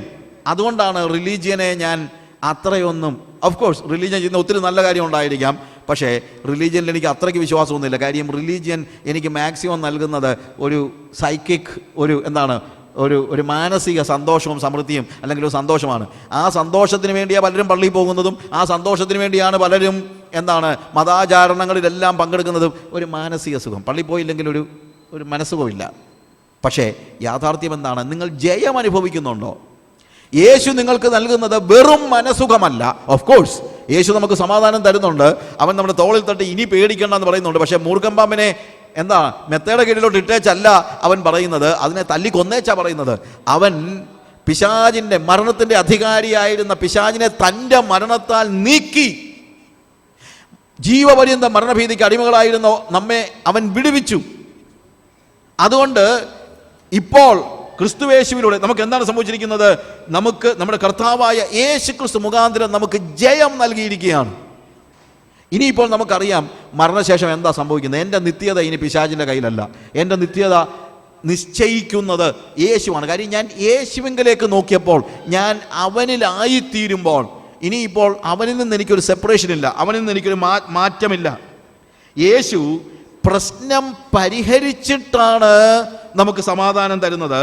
അല്ലാതെ പ്രശ്നം നിലനിൽക്കുമ്പോൾ അതിനെ ഒന്ന് മൂടിയിട്ട് കാൾ മാർക്സ് പറഞ്ഞതുപോലെ ഓപ്പിയം തന്ന് നമ്മളെ മയക്കുകയല്ല, പ്രത്യുത റിയാലിറ്റി, സകല ഭയങ്ങളിൽ നിന്നും സകല കഷ്ടങ്ങളിൽ നിന്നും വിടുവിക്കുന്ന ഒരു ദൈവം. He is A redeemer God. എങ്ങനെ? നമ്മുടെ സകല പാപങ്ങളിൽ നമ്മളെ വിടുവിക്കുന്നവൻ, പാപത്തിൻ്റെ ശിക്ഷയായ മരണത്തിൽ നിന്ന്, നരകത്തിൽ നിന്ന് നമ്മെ വിടുവിക്കുന്നവൻ. ആ വീണ്ടെടുപ്പിലൂടെയാണ് നമുക്ക് മനസ്സമാധാനം ഉണ്ടാകുന്നത്. വീണ്ടെടുപ്പില്ലാത്തവന് മനസ്സമാധാനം കിട്ടിയിട്ട് എന്താ അർത്ഥം, പ്രിയമുള്ളവരെ? അതുകൊണ്ടാണ് ഞാൻ പറഞ്ഞത്, എല്ലാം നല്ലതാണ്, പാട്ട് നല്ലതാണ്, ധ്യാനം നല്ലതാണ്, സഭ നല്ലതാണ്, ആരാധന നല്ലതാണ്, എല്ലാം നല്ലതാണ്. പക്ഷെ വീണ്ടെടുപ്പ് സംഭവിക്കുന്നില്ലെങ്കിൽ, പ്രിയമുള്ളവരെ, നമ്മളൊക്കെ ക്രിസ്ത്യാനികളാണ്, പലരും അല്ലാത്തവരുണ്ടായിരിക്കാം. പക്ഷേ ഞാൻ പറയട്ടെ, ക്രിസ്ത്യാനിയാണെങ്കിലും ഹിന്ദു ആണെങ്കിലും മുസ്ലിം ആണെങ്കിലും സിഖ് മതാനുസാരി ആണെങ്കിലും, ഇനി ആഫ്രിക്കയിലെ ഒരു അനിമിസ്റ്റ് ആണെങ്കിലും, ബ്ലാക്ക് മാജിക് പ്രാക്ടീസ് ചെയ്യുന്നവനാണെങ്കിലും, നമുക്കെല്ലാവർക്കും ആവശ്യമുള്ളത് എന്താണ്? നമുക്കൊരു വീണ്ടെടുപ്പാണ് ആവശ്യമായിരിക്കുന്നത്. ആ വീണ്ടെടുപ്പ് സാധ്യമായി കഴിഞ്ഞാലേ അങ്ങനെ ഭയം മാറിയിട്ടേ കാര്യമുള്ളൂ, അല്ലാതൊരു ഭയം മാറിയിട്ട് കാര്യമില്ല.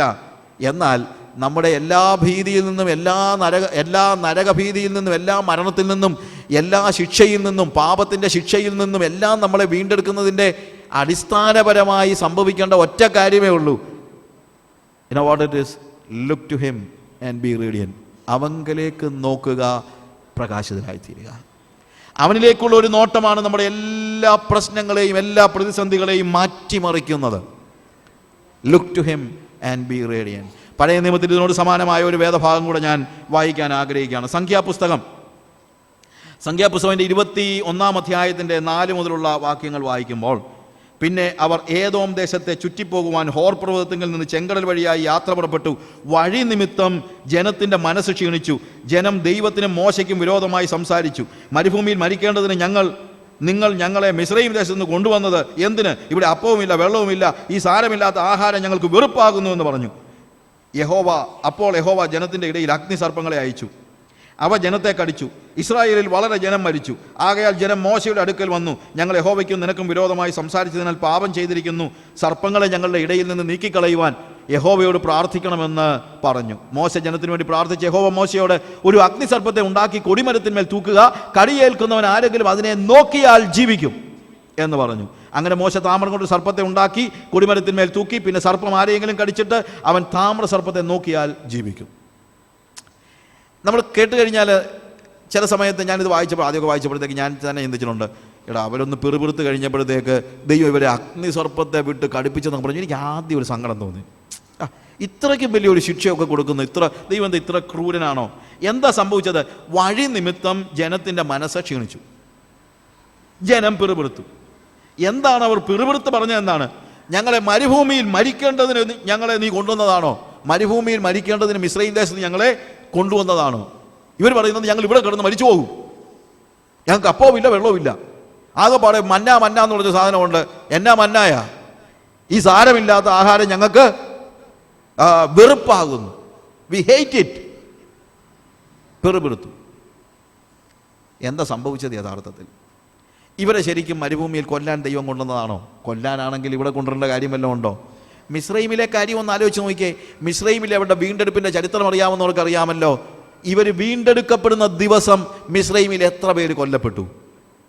മിസ്രൈമിലെ സകല ഭവനത്തിൽ ഒരാൾ വെച്ചെങ്കിലും കൊല്ലപ്പെട്ടു. ഒരാൾ വെച്ചല്ല, പല തലമുറകളുണ്ടെങ്കിൽ ഓരോ തലമുറയിലെയും ആദ്യജാതനെ സംഹാരദൂതൻ കൊന്നുകളഞ്ഞു. ഒരു വലിയ മരണവീട്ടിൽ നിന്നാണ് അവരിങ്ങോട്ട് വരുന്നത്. മിസ്രൈം മരണമാണ്. കാരണം എല്ലാ വീട്ടിലും മരണത്തിൻ്റെ മുറവിളി നടക്കുമ്പോഴാണ് കുഞ്ഞാടിൻ്റെ രക്തം കൊണ്ട് വീണ്ടെടുക്കപ്പെട്ടവരായ ഇസ്രായേൽ മക്കൾ ഒരാളുടെയും കുഞ്ഞ് മരിച്ചില്ല. എന്തുകൊണ്ട് മരിച്ചില്ല? അവരൊക്കെയും കർത്താവ് കൽപ്പിച്ചതുപോലെ കുഞ്ഞാടിനെ അറുത്ത് അതിൻ്റെ ചോര എന്ത് ചെയ്തിരുന്നു? കട്ടളക്കാലിന്മേൽ പുരട്ടിയിരുന്നത് കൊണ്ട് സംഹാരദൂതൻ ആ അടയാളം നോക്കി, രക്തം അടയാളം നോക്കി ഒരു വ്യക്തിയും മരിച്ചില്ല.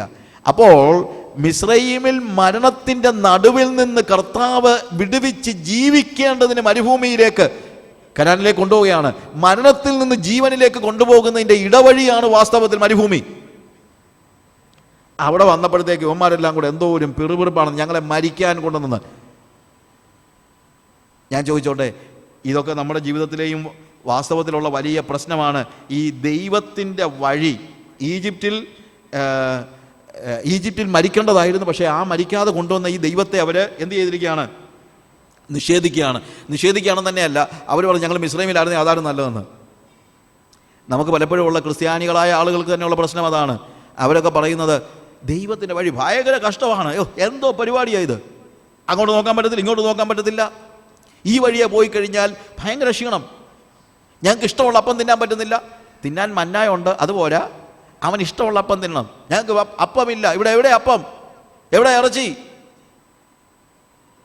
അവന് മല്ലന്മാരുടെ ആഹാരം കൊടുത്തിട്ട് അതുപോലെ അവന് മല്ലന്മാരുടെ ആഹാരം എന്ന് പറയുന്നത് ഫുഡ് ഓഫ് ദി ഏഞ്ചൽസ് എന്നാണ് പറയുന്നത്. മന്ന എങ്ങനെയുള്ളതാണ്? ദൂതന്മാരുടെ ആഹാരം. അത് അവൻ്റെ ജീവിതത്തിന് ആവശ്യമുള്ള സകല പ്രോട്ടീനും സകല വൈറ്റമിൻസും സകല കൊളസ്ട്രോൾ ഇല്ലാത്ത ഫുഡാണ്. എത്ര കഴിച്ചാലും കഴിക്കാവുന്നത്രയും കഴിച്ചാൽ അവർക്ക് എന്തില്ല, ഒരു പ്രശ്നവും ഇല്ലാത്ത രീതിയിലുള്ള ഫുഡ് ദൂതന്മാരുടെ ആഹാരം കൊടുത്ത് അവർ പറയുന്നത് എന്തോന്ന് ആഹാരം, ഇതിനകത്ത് എന്തോ രസം, ഇത് കണ്ടിട്ട് തന്നെ ഞങ്ങൾക്ക് വെറുപ്പാകുന്നു. മനുഷ്യൻ്റെ പ്രശ്നം അതാണ്.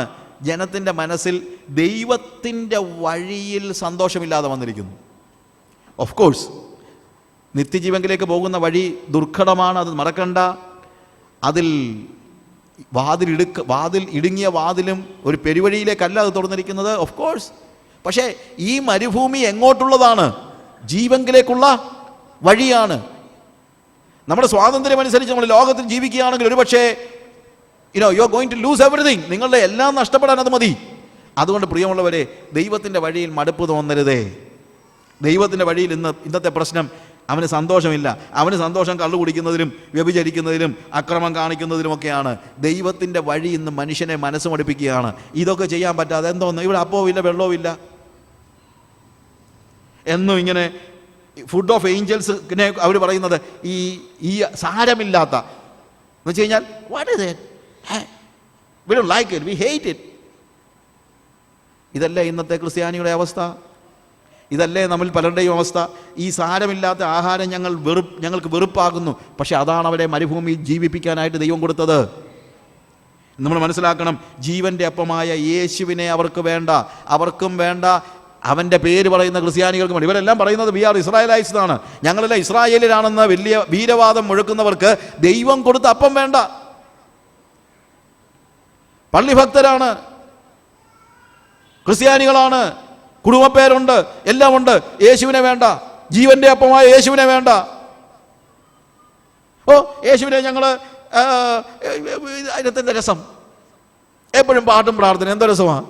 ഞങ്ങൾക്ക് മിമിക്രി വേണം, ഞങ്ങൾക്ക് കോമഡി ഷോ വേണം, ഞങ്ങൾക്ക് സീരിയൽ വേണം, ഞങ്ങൾക്ക് നാടകം വേണം. അതൊക്കെ നല്ല രസമുണ്ട്. ഇതെന്തോ ഇപ്പോൾ പാട്ടും പ്രാർത്ഥനയും കൂടെ, എപ്പോൾ നോക്കിയാലും പാട്ടും പ്രാർത്ഥന, വേറെ എന്താ ഉള്ളത്? ഇതിനകത്തെന്തോ രസം? ഞങ്ങൾക്ക് വെറുപ്പാണ്, വി ഹേറ്റ് ഇറ്റ്.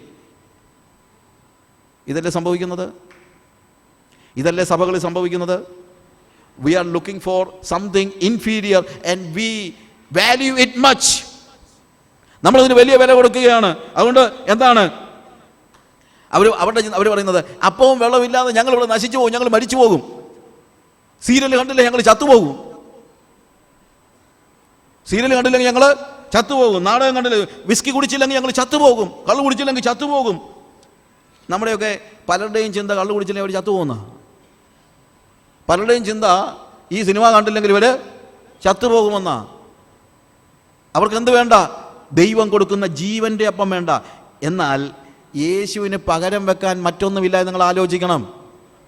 അവൻ ജീവൻ്റെ അപ്പമായി നിങ്ങളുടെ മുമ്പിൽ വന്ന് നിൽക്കുമ്പോൾ അവനെ നിഷേധിച്ചിട്ട് വേറൊരു കാര്യത്തിൻ്റെ പുറകെ പോയാൽ നിങ്ങൾക്ക് നഷ്ടപ്പെടുന്നത് ജീവനാണ്.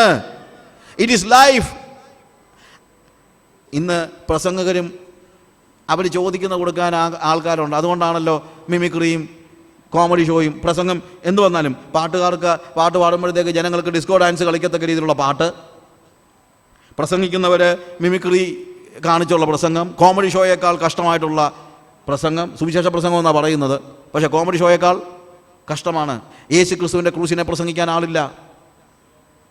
ജീവൻ കൊടുക്കുന്ന യേശുവിനെ പ്രസംഗിക്കാൻ ആവശ്യമില്ല. ഒരു കാര്യം നിങ്ങൾ ഓർക്കണം, ഈ മരുഭൂമി നിങ്ങൾക്ക് ജീവൻ തരുന്നത് ജീവൻ്റെ അപ്പമായ യേശു മാത്രമാണ്. വേറെ ഒന്നുമില്ല, വേറെ ഒന്നുമില്ല. അവനാണ് ജീവനുള്ള മന്ന. യോഹന്നാന്റെ സുവിശേഷം 6-ാം അധ്യായത്തിൽ അതിൻ്റെ 32 മുതലുള്ള വാക്യങ്ങൾ വായിക്കുമ്പോൾ യേശു കർത്താവിൻ്റെ അടുത്ത് അവൻ 5 അപ്പം കൊണ്ട് 5000 പേരെ പോഷിപ്പിച്ചതിന് ശേഷം സംഭവിക്കുന്ന കാര്യമാണ്. അവിടെ അവർ വന്ന് വലിയ അതായത് നീ ഒരു അടയാളം കാണിച്ചു തരണം എന്നൊക്കെ പറഞ്ഞു കഴിഞ്ഞപ്പോഴത്തേക്ക് കർത്താവ് അവരോട് പറയുന്ന ഒരു കാര്യമുണ്ട്. അവർ പറയുക, ഞങ്ങളുടെ പിതാക്കന്മാർ മരുഭൂമിയിൽ മന്ന തിന്നു. പിതാക്കന്മാരിൽ നല്ലൊരു ശതമാനം ഈ മന്ന ഇഷ്ടപ്പെടാഞ്ഞവരാണ്. ഇപ്പോൾ അവർ വലിയ അഭിമാനം, ഞങ്ങളുടെ പിതാക്കന്മാർ തിന്നതുകൊണ്ട് നിനക്കെന്നാ ഗുണം? നമ്മളെല്ലാം പറയും നമ്മുടെ പിതാക്കന്മാർ. ഒരു ക്രിസ്ത്യാനിയോട് സംസാരിച്ച ഉടനെ പറയുന്നു ഞങ്ങളുടെ പിതാക്കന്മാർ. നമ്മുടെ പിതാക്കന്മാർ നന്നായിട്ട് ജീവിച്ചെങ്കിൽ അവർ കർത്താവിൻ്റെ സന്നിധിയിൽ ഇരിക്കട്ടെ, അവർ സ്വർഗത്തിലിരുന്നോട്ടെ. നമ്മളെങ്ങനെയാണ് ജീവിക്കുന്നതെന്നുള്ളതാണ് ചോദ്യം. പ്രിയമുള്ളവരെ, ഇന്നെൻ്റെ വാക്കുകൾ കേൾക്കുമ്പോൾ നമ്മൾ ആരും പാരമ്പര്യത്തിൽ കുറഞ്ഞവരൊന്നുമല്ലല്ലോ. ഇവിടെ ഇരിക്കുന്ന ആരും പാരമ്പര്യത്തിൽ കുറഞ്ഞവരൊന്നുമല്ല. പക്ഷേ നമ്മുടെ പാരമ്പര്യം നമ്മളെ വീണ്ടെടുക്കാൻ പോകുന്നില്ല. നമ്മുടെ പിതാക്കന്മാർ ഒരു പക്ഷേ നല്ല മനുഷ്യരായിരുന്നിരിക്കാം, അവർ ദൈവമായിട്ട് നല്ല സംസർഗം ഉണ്ടായിരുന്നവരായിരിക്കാം.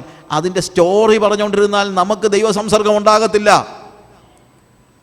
ദൈവമായിട്ട് നമുക്കൊരു എൻകൗണ്ടർ ഉണ്ടാകണം. 6-ാം അധ്യായത്തിന് 32 മുതലുള്ള വാക്യങ്ങൾ യേശു അവരോട് പറഞ്ഞത്, ആമേൻ ആമേൻ ഞാൻ നിങ്ങളോട് പറയുന്നു, സ്വർഗത്തിൽ നിന്നുള്ള അപ്പം മോശയല്ല നിങ്ങൾക്ക് തന്നത്, എൻ്റെ പിതാവ് അത്രേ സ്വർഗത്തിൽ നിന്ന് ഉള്ള സാക്ഷാൽ അപ്പം നിങ്ങൾക്ക് തരുന്നത്.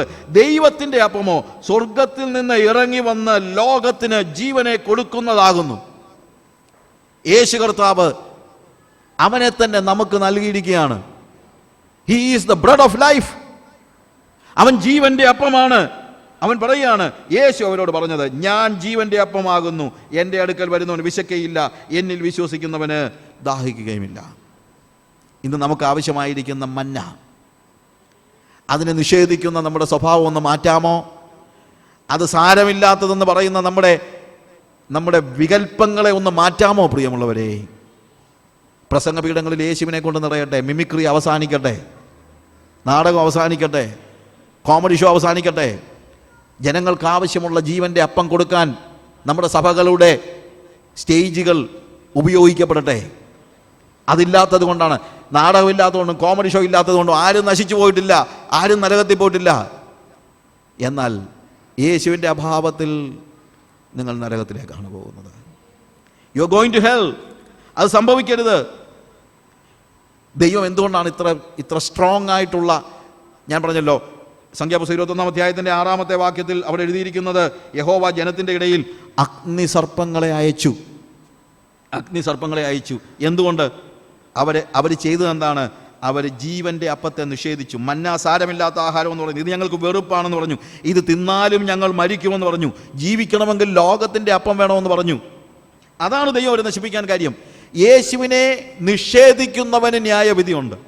യോഹന്നാന്റെ സുവിശേഷം 3-ാം അധ്യായത്തിൻ്റെ 18-ാമത്തെ വാക്യത്തിൽ, യോഹന്നാന്റെ സുവിശേഷം 3-ാം അധ്യായത്തിൻ്റെ 18-ാമത്തെ വാക്യത്തിൽ അവിടെ എഴുതിയിരിക്കുന്നു, അവനിൽ വിശ്വസിക്കുന്നവന് ന്യായവിധിയില്ല, വിശ്വസിക്കാത്തവന് ദൈവത്തിൻ്റെ ഏകജാതനായ പുത്രൻ്റെ നാമത്തിൽ വിശ്വസിക്കായികയാൽ ന്യായവിധി വന്നു കഴിഞ്ഞു. വിശ്വസിക്കാത്തവന് ദൈവത്തിൻ്റെ ഏകജാതനായ പുത്രൻ വിശ്വസിക്കായികയാൽ ന്യായവിധി വന്നു കഴിഞ്ഞു. സംഖ്യാപുസ്തകം 21-ാം അധ്യായത്തിൻ്റെ 6-ാം വാക്യത്തിൽ നമ്മൾ കാണുന്നു, അഗ്നിസർപ്പങ്ങൾ അവനെ കടിച്ചു, ഇസ്രായേലിൽ വളരെ പേർ മരിച്ചു. പ്രിയമുള്ളവരെ, പാപത്തിൻ്റെ ശമ്പളം മരണം. പാപത്തിൻ്റെ ശമ്പളം മരണം. നിങ്ങൾ യേശുവിന് പകരം വെക്കാൻ മറ്റുള്ള കാര്യങ്ങളെ തിരക്കി. ഹല്ലേലൂയ. പാപത്തിൻ്റെ തൽക്കാല ഭോഗങ്ങളെ നിങ്ങൾ പിന്തുടർന്നു. നിങ്ങളുടെ ജഡത്തിൻ്റെ ഇഷ്ടങ്ങൾക്ക് വേണ്ടി നിങ്ങൾ ജീവിച്ചു. നിങ്ങളോട് നിങ്ങളുടെ ശരീരം പറഞ്ഞത് നിങ്ങൾ അനുസരിച്ചു. നിങ്ങളുടെ ശരീരത്തിന്, നിങ്ങളുടെ ആത്മാവിനെ നിങ്ങൾ മാറ്റിവെച്ചിട്ട് നിങ്ങളുടെ ചിന്തയിൽ അല്ലെങ്കിൽ നിങ്ങളുടെ ജഡം നിങ്ങളോട് ആവശ്യപ്പെട്ടതൊക്കെ നിങ്ങൾ ചെയ്തു. എന്നാണ് ആത്യന്തികമായി സംഭവിക്കുന്നത്? അവർ അഗ്നിസർപ്പത്തിൻ്റെ കടിയേൽക്കുന്നതാണ്. എന്നാൽ അവരുടെ ഏറ്റവും വലിയ ഗുണം എന്നാന്ന് ചോദിച്ചു കഴിഞ്ഞാൽ 7-ാം വാക്യത്തിൽ ഇസ്രായേൽ മക്കൾ പറഞ്ഞു, ഞങ്ങൾ പാപം ചെയ്തു. അതാണ് അനുതാപം. ഇന്ന് രാത്രിയിലും നമുക്ക് ആവശ്യമായിരിക്കുന്ന കാര്യം ഇതാണ്, ശരിയായിട്ടുള്ള ഒരു അനുതാപം. മോശയോട് പറഞ്ഞു, ഞങ്ങൾക്ക് വേണ്ടി പ്രാർത്ഥിക്കണേ. മോശ പ്രാർത്ഥിച്ചു. കർത്താവ് മോശയോട് പറഞ്ഞു, യെസ്, നീ ഒരു കാര്യം ചെയ്യ, ഒരു അഗ്നിസർപ്പത്തെ താമ്രത്തിലുണ്ടാക്ക്, അതിനെ നോക്കുന്നവൻ രക്ഷ പ്രാപിക്കും. അതിനെ നോക്കുന്നവൻ രക്ഷ പ്രാപിക്കും. വളരെ രസകരമായി തോന്നുന്ന ഒരു കാര്യമാണ്. എന്നാൽ എന്താണ് ഇതിൻ്റെ യഥാർത്ഥത്തിലുള്ള അർത്ഥം? നമ്മൾ നോക്കിയേ, എന്തിൻ്റെ കടിയേറ്റു? സർപ്പത്തിൻ്റെ കടിയേറ്റു. ഇപ്പം നോക്കുന്നത് എന്തിനെയാണ്? സർപ്പത്തിനെ, ഇല്ലേ? സമയക്കുറവുകൊണ്ടാണ് എനിക്ക് ഒത്തിരി എക്സ്പ്ലെയിൻ ചെയ്യണമെങ്കിലും ഇതിൻ്റെ ആത്മീകമായ അർത്ഥം നമ്മൾ മനസ്സിലാക്കുന്നത് 2 കൊരിന്ത്യർ 5-ാം അധ്യായത്തിൻ്റെ 21-ാമത്തെ വാക്യത്തിലാണ്.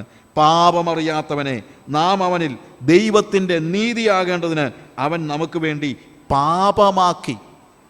പാപിയാക്കി എന്നല്ല എഴുതിയിരിക്കുന്നത്, പാപമാക്കി. He made him sin. എന്തുകൊണ്ട്? നമ്മെ ദൈവത്തിൻ്റെ നീതിയാക്കേണ്ടതിന്. അഗ്നിസർപ്പത്തിൻ്റെ കടിയേറ്റവനെ രക്ഷിക്കുവാൻ ദൈവം അഗ്നിസർപ്പത്തെ ഉയർത്തിയതുപോലെ പാപത്തിൻ്റെ കൊത്തേറ്റ് പാപത്തിൻ്റെ ദംശനമേറ്റ് മരണത്തിലൂടെ നരകത്തിലേക്ക് പോകുവാൻ ഒരുങ്ങിക്കിടക്കുന്ന മരിച്ചു കിടക്കുന്നവരായ, അല്ലെങ്കിൽ പാപത്തിൻ്റെ കടിയേറ്റവരായ ഒരു സ്റ്റേജിൽ ദൈവം എന്ത് ചെയ്യുന്നു? കർത്താവ് ആ പാപം, നമ്മുടെ പാപങ്ങളെ അവൻ യേശുവിൻ്റെ മേൽ ചുമത്തി. അവൻ്റെ പുത്രനായ യേശുവിനെ അവൻ പാപമാക്കി. ഇപ്പൊ കാൽവറി ക്രൂശിൽ തൂങ്ങിക്കിടക്കുന്നത് ദൈവത്തിൻ്റെ പുത്രനാണ്. എന്നാൽ ആത്മീയ ലോകത്തിൽ നോക്കുമ്പോൾ എൻ്റെ പാപമാണ് തൂങ്ങിക്കിടക്കുന്നത്. യേശു കർത്താവ് അവൻ തന്നെ പറഞ്ഞ വാക്ക് യോഹന്നാൻ്റെ സുവിശേഷം 3-ാം അധ്യായത്തിൻ്റെ 14-ാമത്തെ വാക്യത്തിൽ, യോഹന്നാൻ്റെ സുവിശേഷം 3-ാം അധ്യായത്തിൻ്റെ 14-ാം വാക്യത്തിൽ, മോശ മരുഭൂമിയിൽ സർപ്പത്തെ ഉയർത്തിയതുപോലെ മനുഷ്യപുത്രനെയും ഉയർത്തേണ്ടതാകുന്നു. അവനിൽ വിശ്വസിക്കുന്ന ഏവനും നിത്യജീവൻ പ്രാപിക്കേണ്ടതിന് തന്നെ. തൻ്റെ ഏകജാതനായ പുത്രനിൽ വിശ്വസിക്കുന്ന ഒരുവനും നശിച്ചു പോകാതെ നിത്യജീവനെ പ്രാപിക്കേണ്ടതിന് അവനെ നൽകുവാൻ തക്കവണ്ണം ദൈവം ലോകത്തെ സ്നേഹിച്ചു. മോശ മരുഭൂമിയിൽ താമ്രസർപ്പത്തെ ഉയർത്തിയതുപോലെ മനുഷ്യപുത്രനെ ഉയർത്തേണ്ടതാകുന്നു. കാൽവറി ക്രൂശിൽ നമ്മൾ കാണുന്നതാണ്.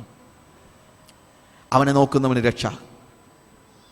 അവനെ നിസ്സാരനെന്ന് കണക്കാക്കുന്നവൻ, ഈ സാരമില്ലാത്ത ആഹാരം ഞങ്ങൾക്ക് എന്തിന്, ഇത് വെറുപ്പാകുന്നു എന്ന് പറയുന്നവർ ഇല്ലേ? എത്രയോ പേര് പറയുന്നു, V hate it, V hate Jesus, the teachings of Jesus, V hate it. അങ്ങനെ ജീവിക്കാൻ പറ്റുന്നത്? ഇങ്ങനെ വല്ലതും ജീവിക്കാൻ പറ്റുമോ? V hate it. എന്തോ ജീവന്റെ അപ്പം, ഞങ്ങൾക്ക് കള്ളു കുടിക്കണം, ഞങ്ങൾക്ക് ഡാൻസ് ചെയ്യണം, ഞങ്ങൾക്ക് ഡിസ്കോ വേണം എന്ന് പറയുന്നവൻ അഗ്നിസർപ്പത്തിൻ്റെ കടിയേറ്റ് നിത്യതയിൽ നരകത്തിലേക്ക് പോകുകയാണ്. അദൃശ്യ ലോകത്ത് നടക്കുന്ന യാഥാർത്ഥ്യങ്ങളാണത്. വാസ്തവത്തിൽ വേദപുസ്തകം പഠിപ്പിക്കുന്നു, കാണുന്നത് താൽക്കാലികം, കാണാത്തതോ നിത്യം. കാണുന്നത് മാത്രമേ, സയൻസിൻ്റെയും ഫിലോസഫിയുടെയും ഒക്കെ പ്രശ്നം ഇതാണ്. They deal with something that is seen. What is seen? It is not the reality, it is not the extending reality, but what is unseen. എന്താണ് കാണാത്തത്? അതാണ് അദൃശ്യമായതാണ് നിത്യമായ കാര്യങ്ങൾ. ദൃശ്യയാഥാർത്ഥ്യങ്ങൾക്ക് അപ്പുറത്തൊരു അദൃശ്യ യാഥാർത്ഥ്യമുണ്ട്. നാം എല്ലാവരും ശരീരത്തിലിരിക്കുമ്പോൾ ചെയ്യുന്നത് നല്ലതാകലും തീയതാകലും അതിന് തക്കവണ്ണം പ്രാപിക്കേണ്ടതിന് അവൻ്റെ മുമ്പിൽ നിൽക്കേണ്ട ഒരു ദിവസം. ആ യാഥാർത്ഥ്യത്തിൻ്റെ ദിവസത്തിൽ, ആ അദൃശ്യ യാഥാർത്ഥ്യത്തിൻ്റെ, സത്യത്തിൻ്റെ, നിത്യതയുടെ ആ ദിവസം അവൻ്റെ മുമ്പിൽ ധൈര്യത്തോടെ നിൽക്കുവാൻ നമ്മളെ പ്രാപ്തമാക്കണമെങ്കിൽ അവങ്കലേക്ക് നോക്കി പാപമോചനം പ്രാപിക്കുക. പാപത്തിൻ്റെ കൊത്തേറ്റ് കിടക്കുന്ന ഏത് മനുഷ്യനോടും ഇന്ന് രാത്രിയിൽ ദൈവത്തിൻ്റെ ആത്മാവ് ആവശ്യപ്പെടുന്നത് അതാണ്. Look to him and be radiant. ഇന്നത്തെ എൻ്റെ മെസ്സേജ് ഇവിടെ അവസാനിക്കുകയാണ്. നിങ്ങൾ അവങ്കലേക്ക് നോക്കുക, പ്രകാശിതരായിത്തീരിക്കുക. മോശ മരുഭൂമിയിൽ താമ്രസർപ്പത്തെ ഉയർത്തിയതുപോലെ മനുഷ്യപുത്രനെ ഉയർത്തേണ്ടതാകുന്നു. നമുക്ക് നമ്മുടെ കണ്ണുകളെ അടയ്ക്കുക. ഒരു നിമിഷം എല്ലാവരും കണ്ണുകളെ അടയ്ക്കുക. ഇന്ന് രാത്രി കർത്താവ് നിങ്ങളോട് ആവശ്യപ്പെടുന്നു, അവങ്കലേക്ക് നോക്കുക. Look to him and be radiant. പ്രിയമുള്ളവരെ, ഞാൻ ഒരു നിമിഷം നിങ്ങളോട് ആവശ്യപ്പെടുകയാണ്. പ്ലീസ് എല്ലാവരും കണ്ണുകളെ അടച്ച് ഒരു നിമിഷം. ആരെങ്കിലും ഇപ്പോഴും ഈ യേശുവിലേക്ക് നോക്കാതെ ഈ ജീവൻ്റെ അപ്പം ഭക്ഷിക്കുന്നതിന് മനസ്സില്ലാത്തവരായി ആരെങ്കിലും ഉണ്ടെങ്കിൽ ഞാൻ പറയട്ടെ, സ്നേഹത്തോടെ പറയട്ടെ. ആ സ്നേഹം കൊണ്ടാണ് ഇവിടെ വന്ന് പ്രസംഗിക്കുന്നത്, വേറെ ഒന്നും പ്രതീക്ഷിച്ചിട്ടല്ല. ആ സ്നേഹം കൊണ്ട് പറയുകയാണ്, ഇതാ ഇന്ന് രാത്രി ദൈവം നിങ്ങൾക്കൊരവസരം നൽകുകയാണ്. നിങ്ങൾ എത്ര പേര് കർത്താവിനോട് പറയും, യേശുവേ എനിക്കൊരു വ്യത്യാസം വേണം, യേശുവേ ഞാൻ പലപ്പോഴും നിന്നെ നിഷേധിച്ചു, യേശുവേ ഞാൻ പറഞ്ഞു ഇതെന്തോ ജീവിതമാണ്, ഇങ്ങനെ മനുഷ്യന് ജീവിക്കാൻ പറ്റുമോ, യേശുവേ ഞങ്ങൾ വഴിയിൽ പിറുപിറുത്തു പോയി, ജീവനിലേക്കുള്ള വഴിയാണെന്ന് ഞങ്ങൾക്കറിയാം, പക്ഷേ ആ വഴി നിമിത്തം ഞങ്ങൾ ക്ഷീണിച്ചു പോയി. ഞങ്ങൾ ചിന്തിച്ചു ഇവിടെ സുഖങ്ങളൊന്നുമില്ലല്ലോ, ഇവിടെ സുഖിക്കാൻ പറ്റത്തില്ലല്ലോ, ഇവരൊക്കെ എങ്ങനെയാ, എന്തോ രസമായി ജീവിതത്തിൽ, ആത്മീയം, പാട്ട്, പ്രാർത്ഥന എന്നൊക്കെ പറഞ്ഞ് എന്തോ രസം, നിത്യത എന്ന് പറഞ്ഞാൽ എന്തോ രസം എന്ന് പറഞ്ഞ് ഞങ്ങൾ പലപ്പോഴും അതിനെ ബെലിറ്റിൽ ചെയ്തു. ഞങ്ങളോട് ക്ഷമിക്കണേ കർത്താവേ. ഇന്നിപ്പോൾ അതാണ് യാഥാർത്ഥ്യമെന്ന് ഞാൻ മനസ്സിലാക്കുന്നു. എനിക്ക് നിന്നെ വേണം, ഞാൻ നിങ്ങളിലേക്ക് നോക്കുന്നു. Look to Jesus and be radiant. അവങ്കിലേക്ക് നോക്കിയാൽ നിങ്ങൾ പ്രകാശിതരായിത്തീരും. ഇന്ന് ഈ രാത്രിയുടെ യാമത്തിൽ ഞാൻ ചോദിച്ചോട്ടെ, ലോകത്തിലേക്കുള്ള നമ്മുടെ നോട്ടം മാറ്റി, പണത്തിലേക്കുള്ള നമ്മുടെ നോട്ടം മാറ്റി, പദവികളിലേക്കുള്ള നമ്മുടെ നോട്ടം മാറ്റി, യേശുവിങ്കലേക്ക് നോക്കുവാൻ, പ്രകാശിതരായി തീരുവാൻ എത്ര പേര് ആഗ്രഹിക്കുന്നുണ്ട്? അവിടെ കരങ്ങളെ ഒന്ന് ഉയർത്തുമോ? I am going to pray for U.